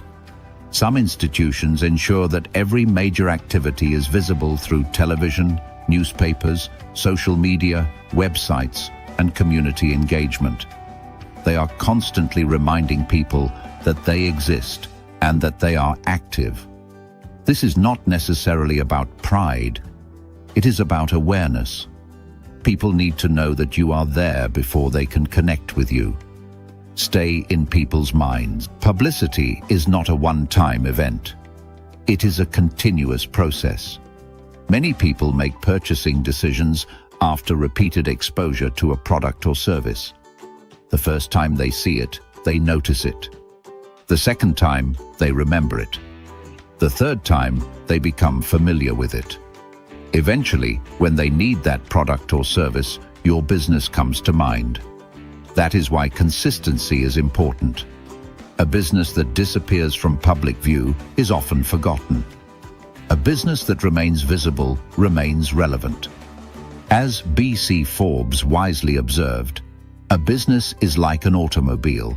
It has to be driven in order to get results. A parked vehicle does not move.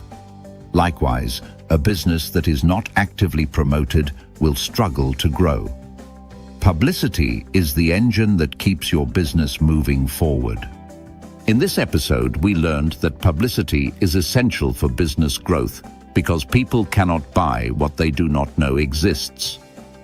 Effective publicity should be short, straight to the point, memorable, solution-oriented, and easy to remember. Businesses must avoid negative publicity, protect their reputation, increase visibility, and consistently promote their brand. Publicity creates awareness, awareness creates demand, and demand creates wealth. Thank you for watching this episode from Creating Wealth by Dr. Charles Apoki.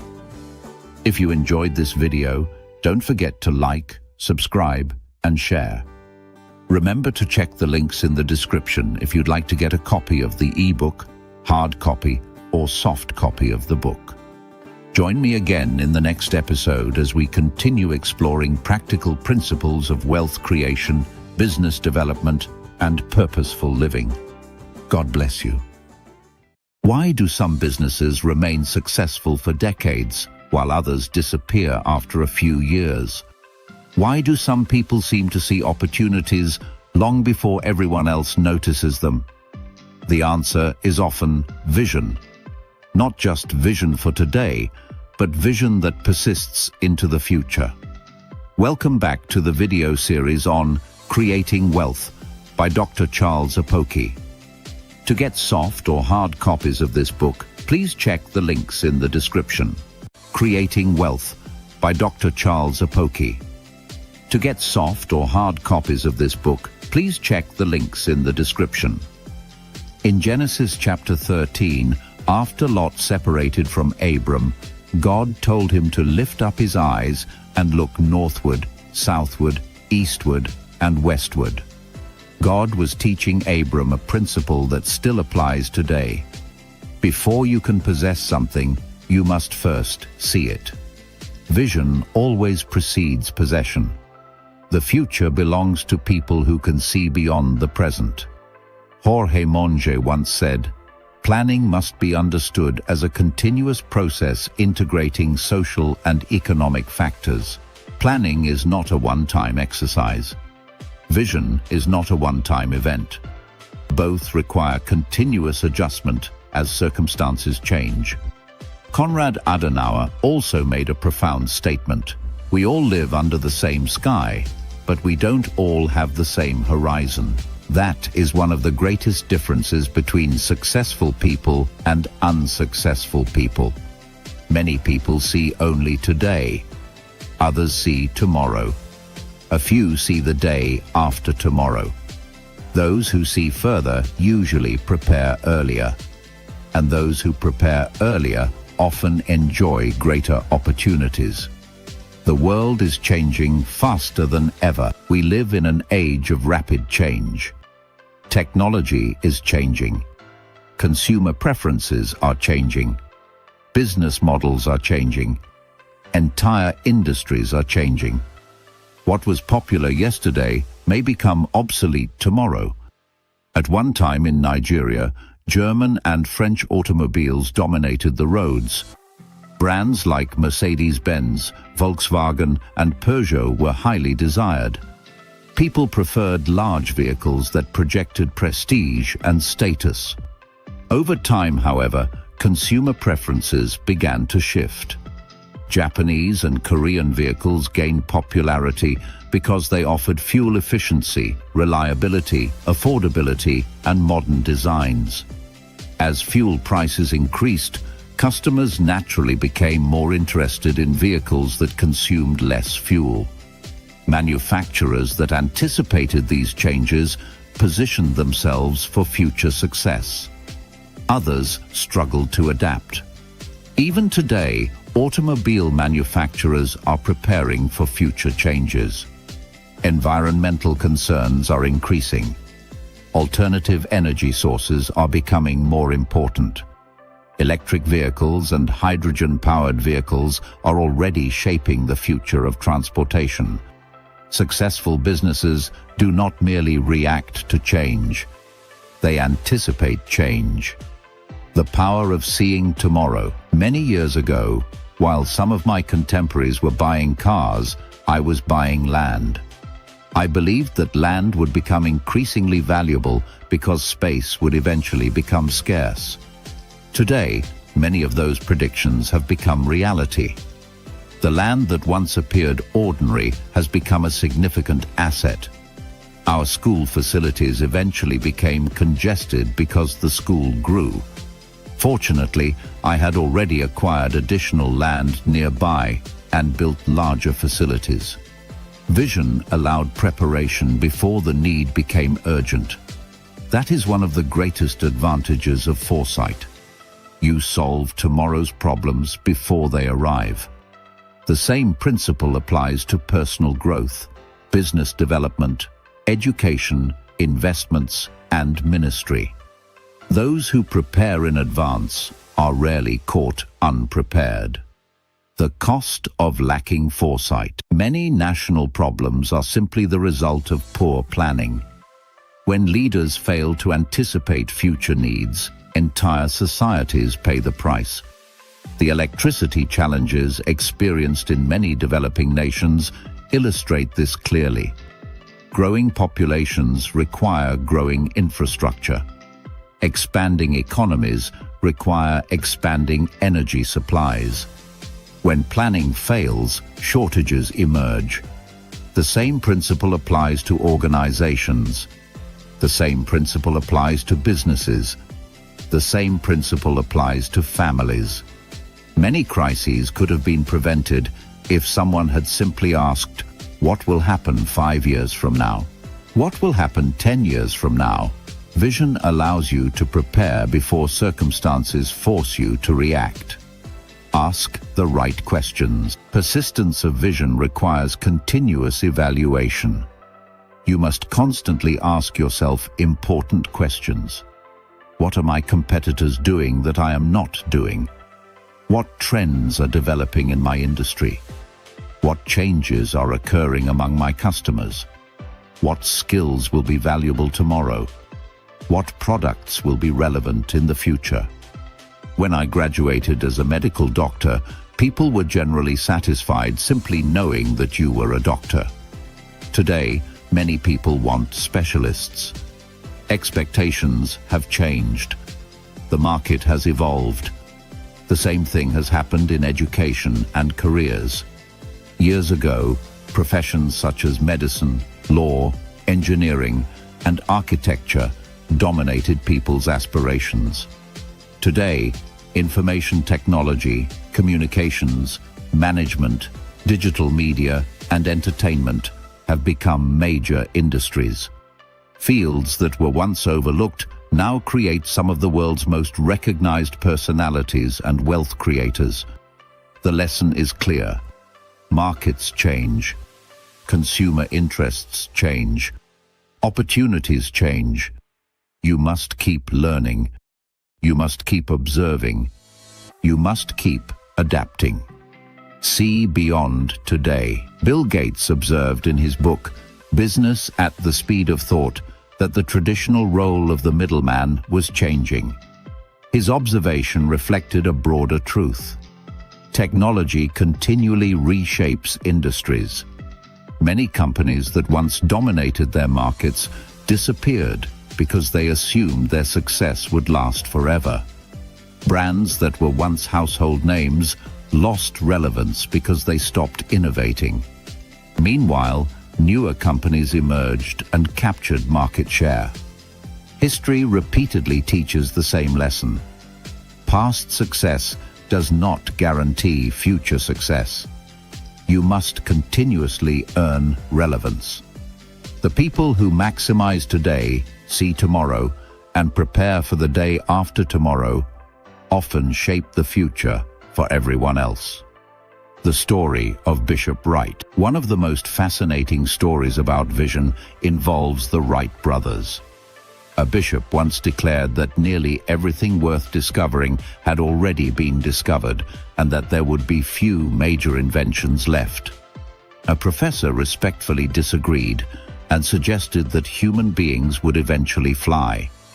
The bishop dismissed the idea and insisted that only angels were meant to fly. Ironically, that bishop was Bishop Wright. His sons were Orville Wright and Wilbur Wright, the inventors of the aeroplane. Their father was Bishop Wright, but in this case, he was wrong. He simply could not see far enough. The future often belongs to people who dare to imagine possibilities that others dismiss. Diversification creates security. Another important aspect of persistence of vision is diversification. Never depend entirely on one source of income. Never assume one successful product will remain successful forever. Many great companies diversify intelligently. Honda manufactures cars, motorcycles, and power generators. Yamaha produces motorcycles, musical instruments, and marine engines. Many organizations expand into related industries to create additional streams of income. Diversification creates stability. Diversification creates resilience. Diversification creates opportunity. It also protects businesses when one sector experiences difficulties. The importance of cash cows. Every business should have reliable sources of regular income. These are often called cash cows. Cash cows generate consistent revenue. They may not be glamorous, they may not receive public attention, but they produce steady financial returns. Daily income-generating activities help support larger projects and future expansion. A wise entrepreneur values both major opportunities and steady cash flow. Remain refreshingly relevant. Everything that generates wealth eventually experiences wear and tear. Buildings age, equipment ages, systems age, products age. Even successful business models can become outdated. That is why replacement alone is not enough. You need renovation. You need innovation. You need improvement. I once stayed at the Stanley Hotel in Nairobi. It was established in 1902, yet it remains attractive and competitive. Why? Because it has continued to evolve. Furniture is replaced. Facilities are upgraded. Technology is improved. Services are refreshed. Staff members are retrained. The owners understand an important truth. Customers always have options. Businesses that remain relevant survive. Businesses that stop improving decline. Never assume your customers are permanently loyal. Your customer is not your servant. Your customer is not your captive. Every customer has the freedom to choose. And every day, they decide whether your product deserves their loyalty. That reality should inspire continuous improvement. In this episode, we learned that persistence of vision is the ability to see beyond today and prepare for tomorrow. Successful individuals and businesses anticipate change, study trends, ask important questions, diversify their income streams, and continuously improve their products and services. Vision allows you to prepare before opportunities arise and before problems become crises. The future belongs to those who can see it, prepare for it, and adapt to it. Thank you for watching this episode from Creating Wealth by Dr. Charles Apoki. If you enjoyed this video, don't forget to like, subscribe, and share. Remember to check the links in the description if you'd like to get a copy of the e-book, hard copy, or soft copy of the book. Join me again in the next episode as we continue exploring practical principles of wealth creation, business development, and purposeful living. God bless you. One of the greatest tests of success is not what you build while you are alive. The real test is whether what you build survives after you are gone. Many people start businesses. Many people build ministries. Many people establish organizations. But very few intentionally prepare others to continue the vision. Welcome back to another episode based on the book Creating Wealth by Dr. Charles Apoki. To get soft or hard copies of this book, please check the links in the description. When people hear the word propagation, they often think about growth and expansion. But propagation is more than growth. Propagation is reproduction. It is the ability of a vision to multiply itself through other people. A truly successful business, ministry, school, organization, or institution must deliberately raise successors who can carry the vision forward. Success is not complete without succession. Every business and every service must train people who can continue the work. If the entire vision depends on one individual, then that vision is vulnerable. The moment that individual is absent, retires, becomes incapacitated, or passes away, everything begins to collapse. Unfortunately, this has happened repeatedly in many family businesses. Many businesses flourish under the founder. The founder is hardworking. The founder is visionary. The founder understands every aspect of the business. But because there is no succession plan, the business begins to decline after the founder is gone. The problem is often simple. The founder acted as though he would live forever. No one was trained. No one was prepared. No one was empowered to continue the vision. As a result, years of effort disappear within a short period. The importance of training successors. One of the characteristics of great organizations is that they intentionally develop future leaders. They understand that continuity does not happen accidentally. It happens deliberately. A powerful example is Boeing. One of the reasons Boeing has remained successful for generations is that succession planning became part of its organizational culture. The company functions almost like a school. Experienced leaders mentor younger leaders. Those preparing to retire intentionally train those who will take over from them. Knowledge is transferred. Experience is shared. Wisdom is preserved. The result is continuity. Even after individuals leave, the institution remains strong. That is an important lesson for every entrepreneur. Do not merely build a business, build people.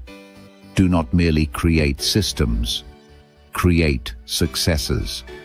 A vision that cannot survive its founder is incomplete. The danger of personality-driven organizations. Many organizations become so closely associated with one individual that people cannot separate the institution from the founder. This creates long-term problems. In some cases, people become loyal to a personality rather than to the vision. Everything revolves around one person. Every decision depends on one person. Every relationship depends on one person. Every opportunity depends on one person. While this may appear strong on the surface, it often creates hidden weaknesses. When there is no clear succession structure, uncertainty develops. People become hesitant to commit themselves fully because they do not know what will happen in the future. Investors become cautious. Workers become insecure. Partners become uncertain. The future becomes unclear. Great organizations build structures that can outlive personalities. They establish systems that can continue from one generation to another. The principle of multiplication. Life itself teaches us the principle of propagation. Everything healthy reproduces. Trees produce seeds. Seeds become forests. Families produce generations. Knowledge is passed from teachers to students. Skills are transferred from mentors to apprentices. The same principle applies to business and leadership. If you have knowledge, teach it. If you have experience, share it. If you have wisdom, transfer it. If you have built something valuable, prepare others to sustain it. The greatest legacy is not merely what you accomplish. The greatest legacy is what continues because of what you accomplished. Life is a loan from God. One truth we must never forget is that life is temporary. We are stewards, not owners. Everything we possess has been entrusted to us for a season. Our time, talents, opportunities, influence, and resources are gifts from God. Because of this, we must live with a sense of responsibility. We must use our lives profitably. We must invest in people. We must leave behind systems, values, principles, and trained individuals who can continue the work. The measure of success is not simply what we achieve personally. It is also the number of lives we empower to achieve after us. In many ways, the repayment God expects from us is multiplication, not merely personal success, but the replication of ourselves through others.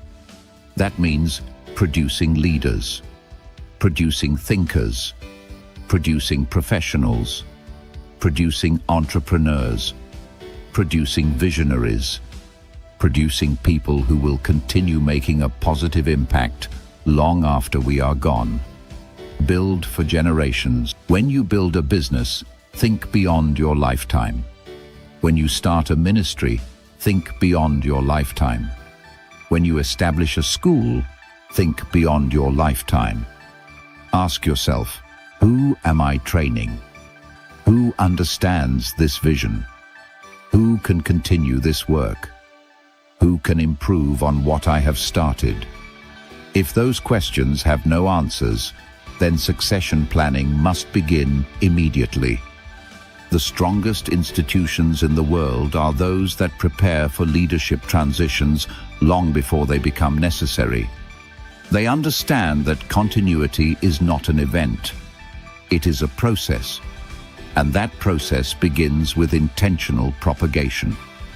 In this episode, we learned that true success involves propagation, the deliberate transfer of vision, knowledge, leadership, and responsibility to future generations.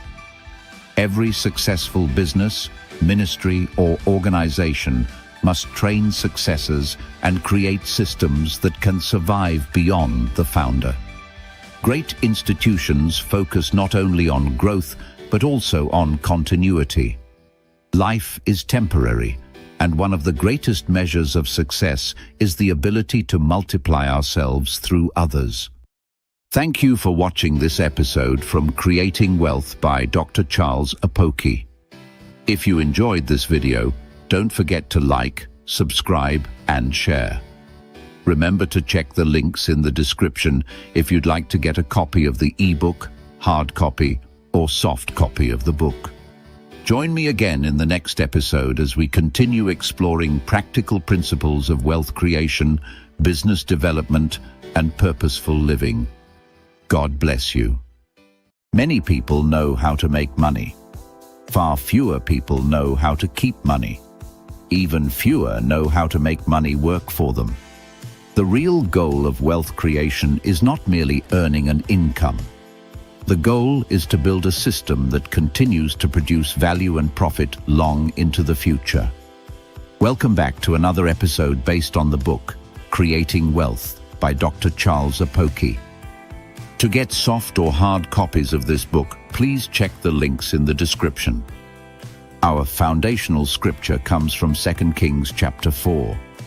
After the widow obeyed the instruction of Elisha and miraculously filled many vessels with oil, she returned to the prophet for guidance.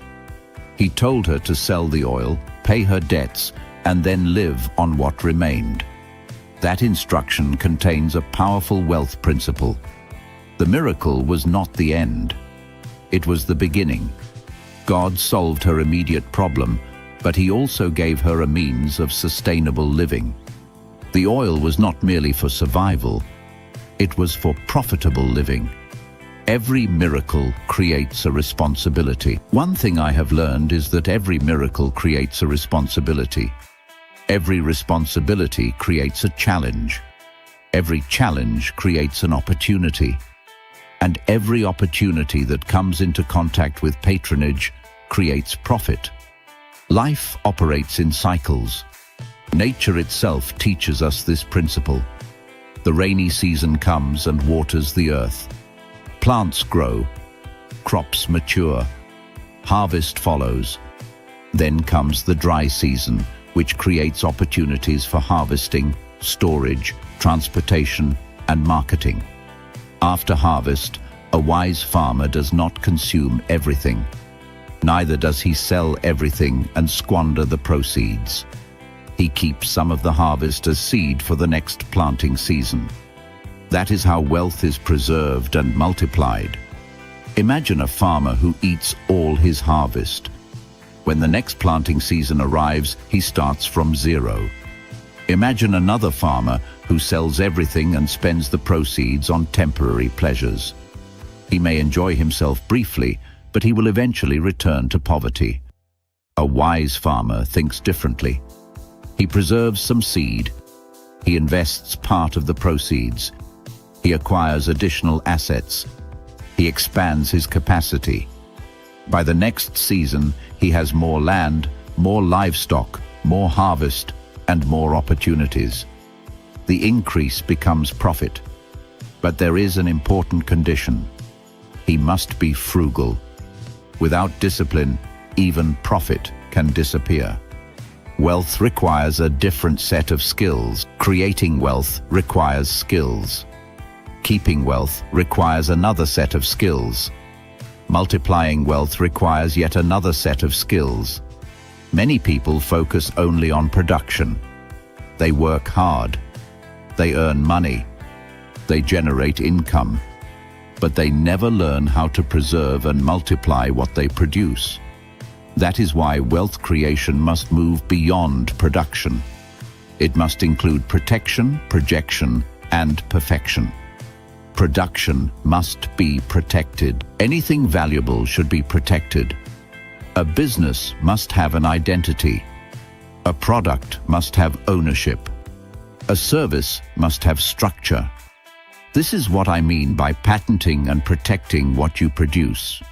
Successful family businesses understand this principle. They treat the business as a legacy, something that can be transferred from one generation to another. That is why many family-owned companies around the world have survived for decades and even centuries. They built systems that protected what previous generations created.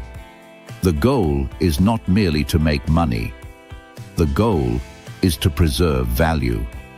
The principle of projection. Projection means looking beyond your own lifetime.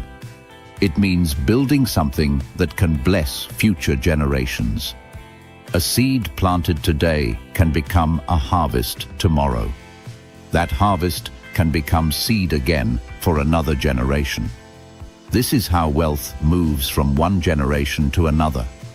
The generation that plants faithfully creates opportunities for the generation that follows. The generation that follows should not merely consume. They should multiply. This is one of the greatest responsibilities of wealth, to create a future that is better than the past. The principle of perfection. When skills are transferred from one generation to another, excellence develops. Children who grow up around successful businesses often learn things naturally through observation and participation.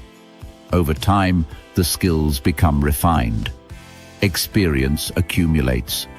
Wisdom grows. What seemed difficult to one generation becomes almost effortless for the next. That is why mentorship is so important. That is why apprenticeship is valuable. That is why parents must intentionally teach their children. Each generation should be stronger than the previous one. But that only happens when knowledge is transferred. Delayed gratification. One of the most important principles of profitable living is delayed gratification. The willingness to sacrifice today for a greater reward tomorrow. Many people consume what should have been invested. Many people spend what should have been planted. Many people desire immediate pleasure and lose future opportunities.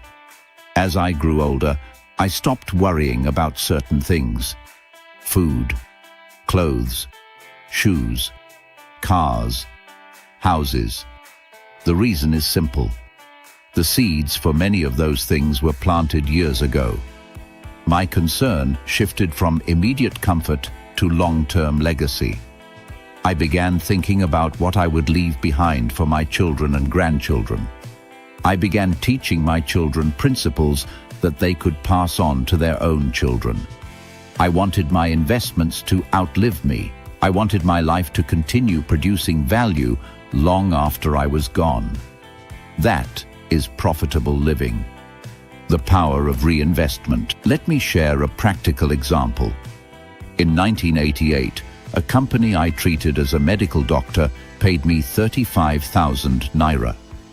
Instead of spending the money, we invested it in publishing a book called Hold On to Your Vision. The book generated income. We used the proceeds to publish more books. Those books generated additional income. Over time, we published many more books. Eventually, those profits helped us acquire a printing press. Today, that printing press exists because of a single investment made many years ago. One decision produced many generations of returns.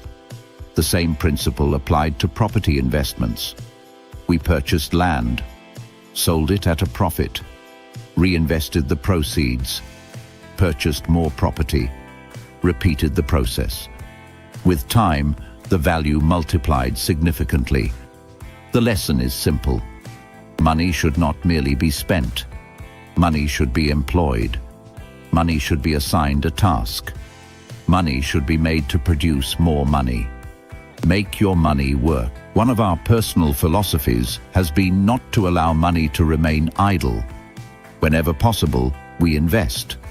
Then we patiently wait for the product of that investment. Because our lifestyle is relatively simple, we are able to enjoy life from the profits generated by those investments. That changes everything.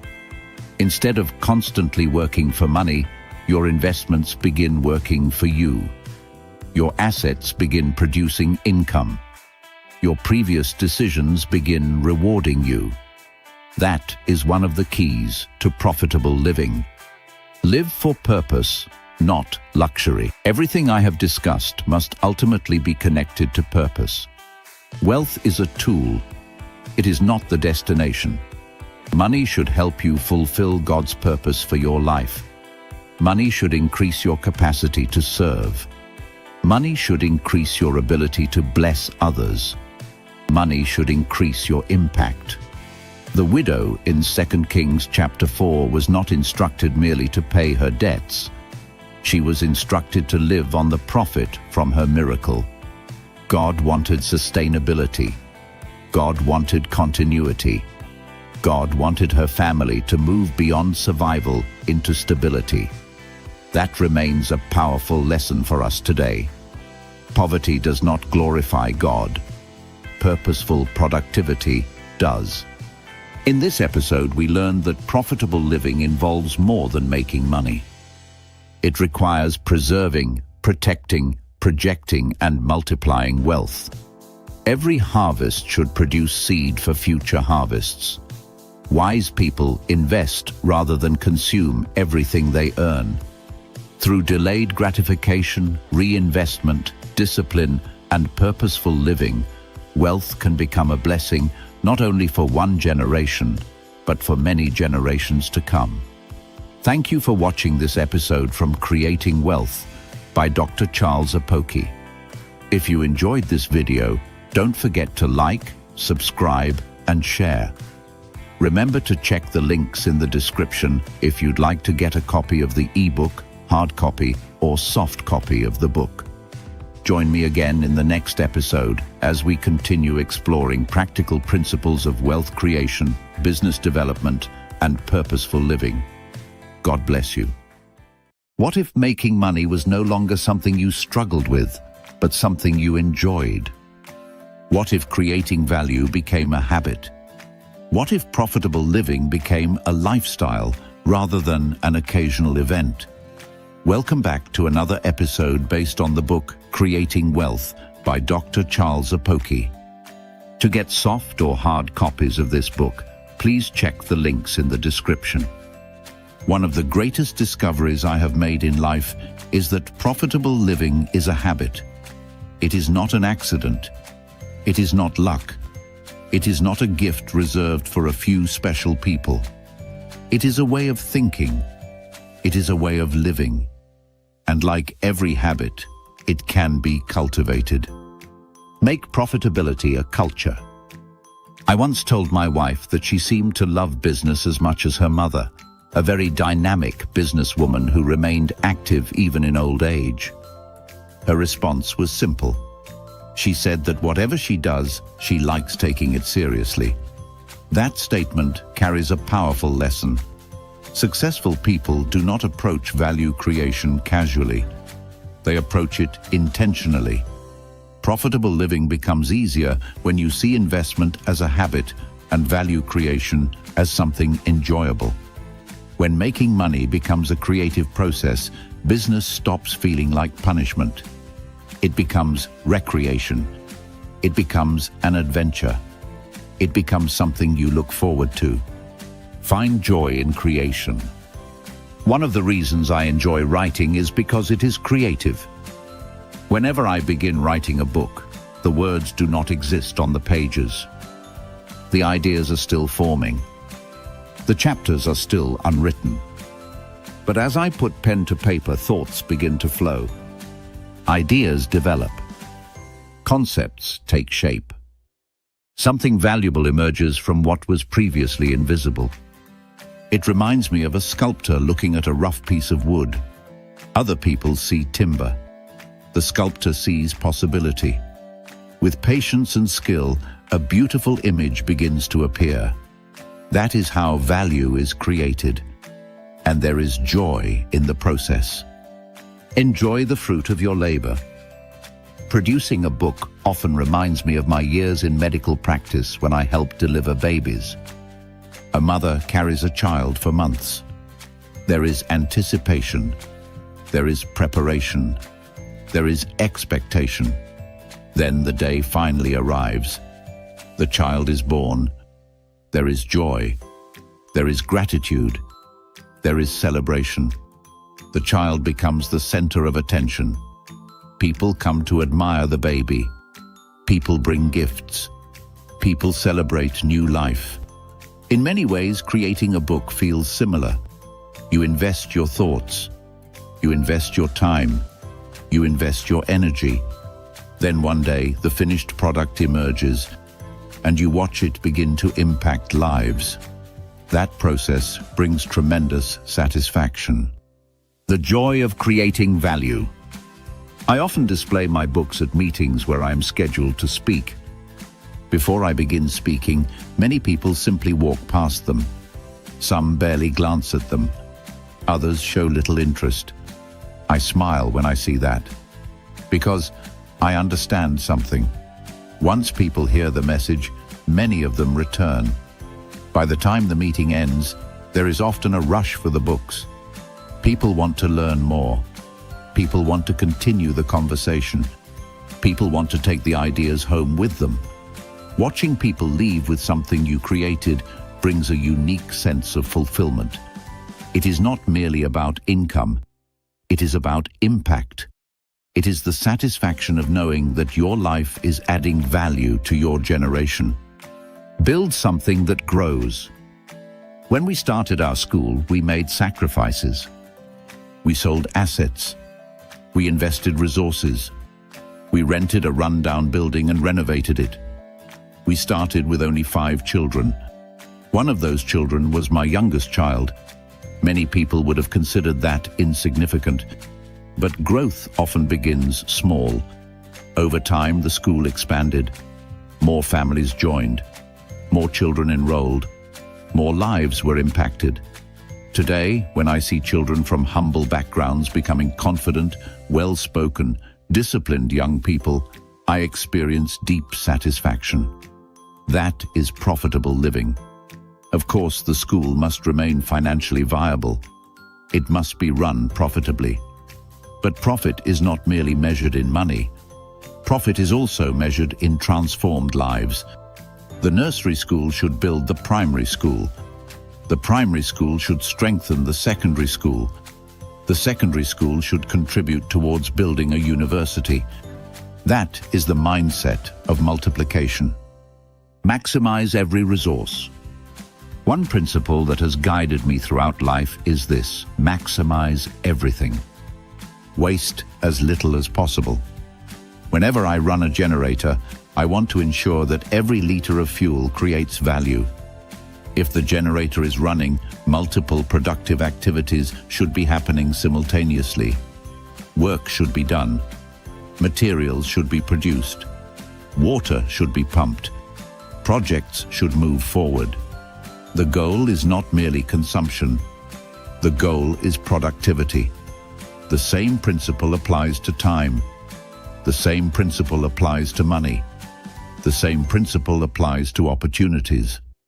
A wise person constantly asks, how can I maximize this resource? Turn expenses into investments. Many people see only expenditure. Profitable thinkers look for ways to transform expenditure into investment. When traveling, I often combine several productive activities into one journey. If I am attending a seminar, I may also collect supplies, meet customers, deliver products, or create additional opportunities. One activity supports another. One effort creates multiple returns. Profitable living requires intentional thinking. It requires seeing opportunities that others overlook. Never appear empty-handed. One lesson I have learned is that you should never appear before your generation empty-handed. Always have something to offer. Always have something to contribute. Always have something that creates value.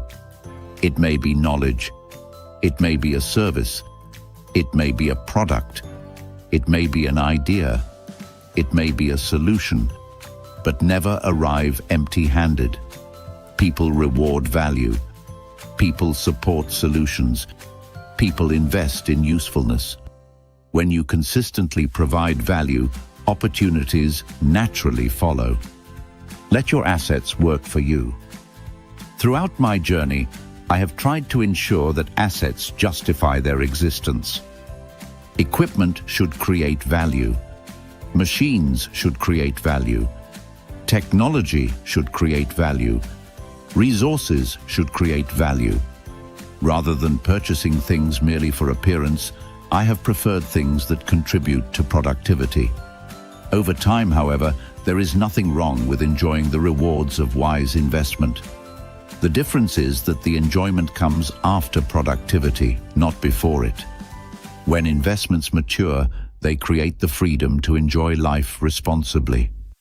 Think generationally. One of my greatest desires is not merely personal success. It is generational impact. I look forward to seeing future generations carrying forward the values, principles, and lessons that shaped my life. When parents sacrifice to educate their children, they are investing in future generations. When people build wisely, they create opportunities for those who come after them. That is one of the highest forms of profitability, the ability to transfer value across generations. The final lesson. Profitable living is not simply about accumulating money. It is about maximizing your life. It is about creating value. It is about solving problems. It is about multiplying opportunities. It is about leaving your generation better than you found it. Most importantly, it is about doing all these things with wisdom, planning, grace, mercy, and faith in God. God gives the opportunity.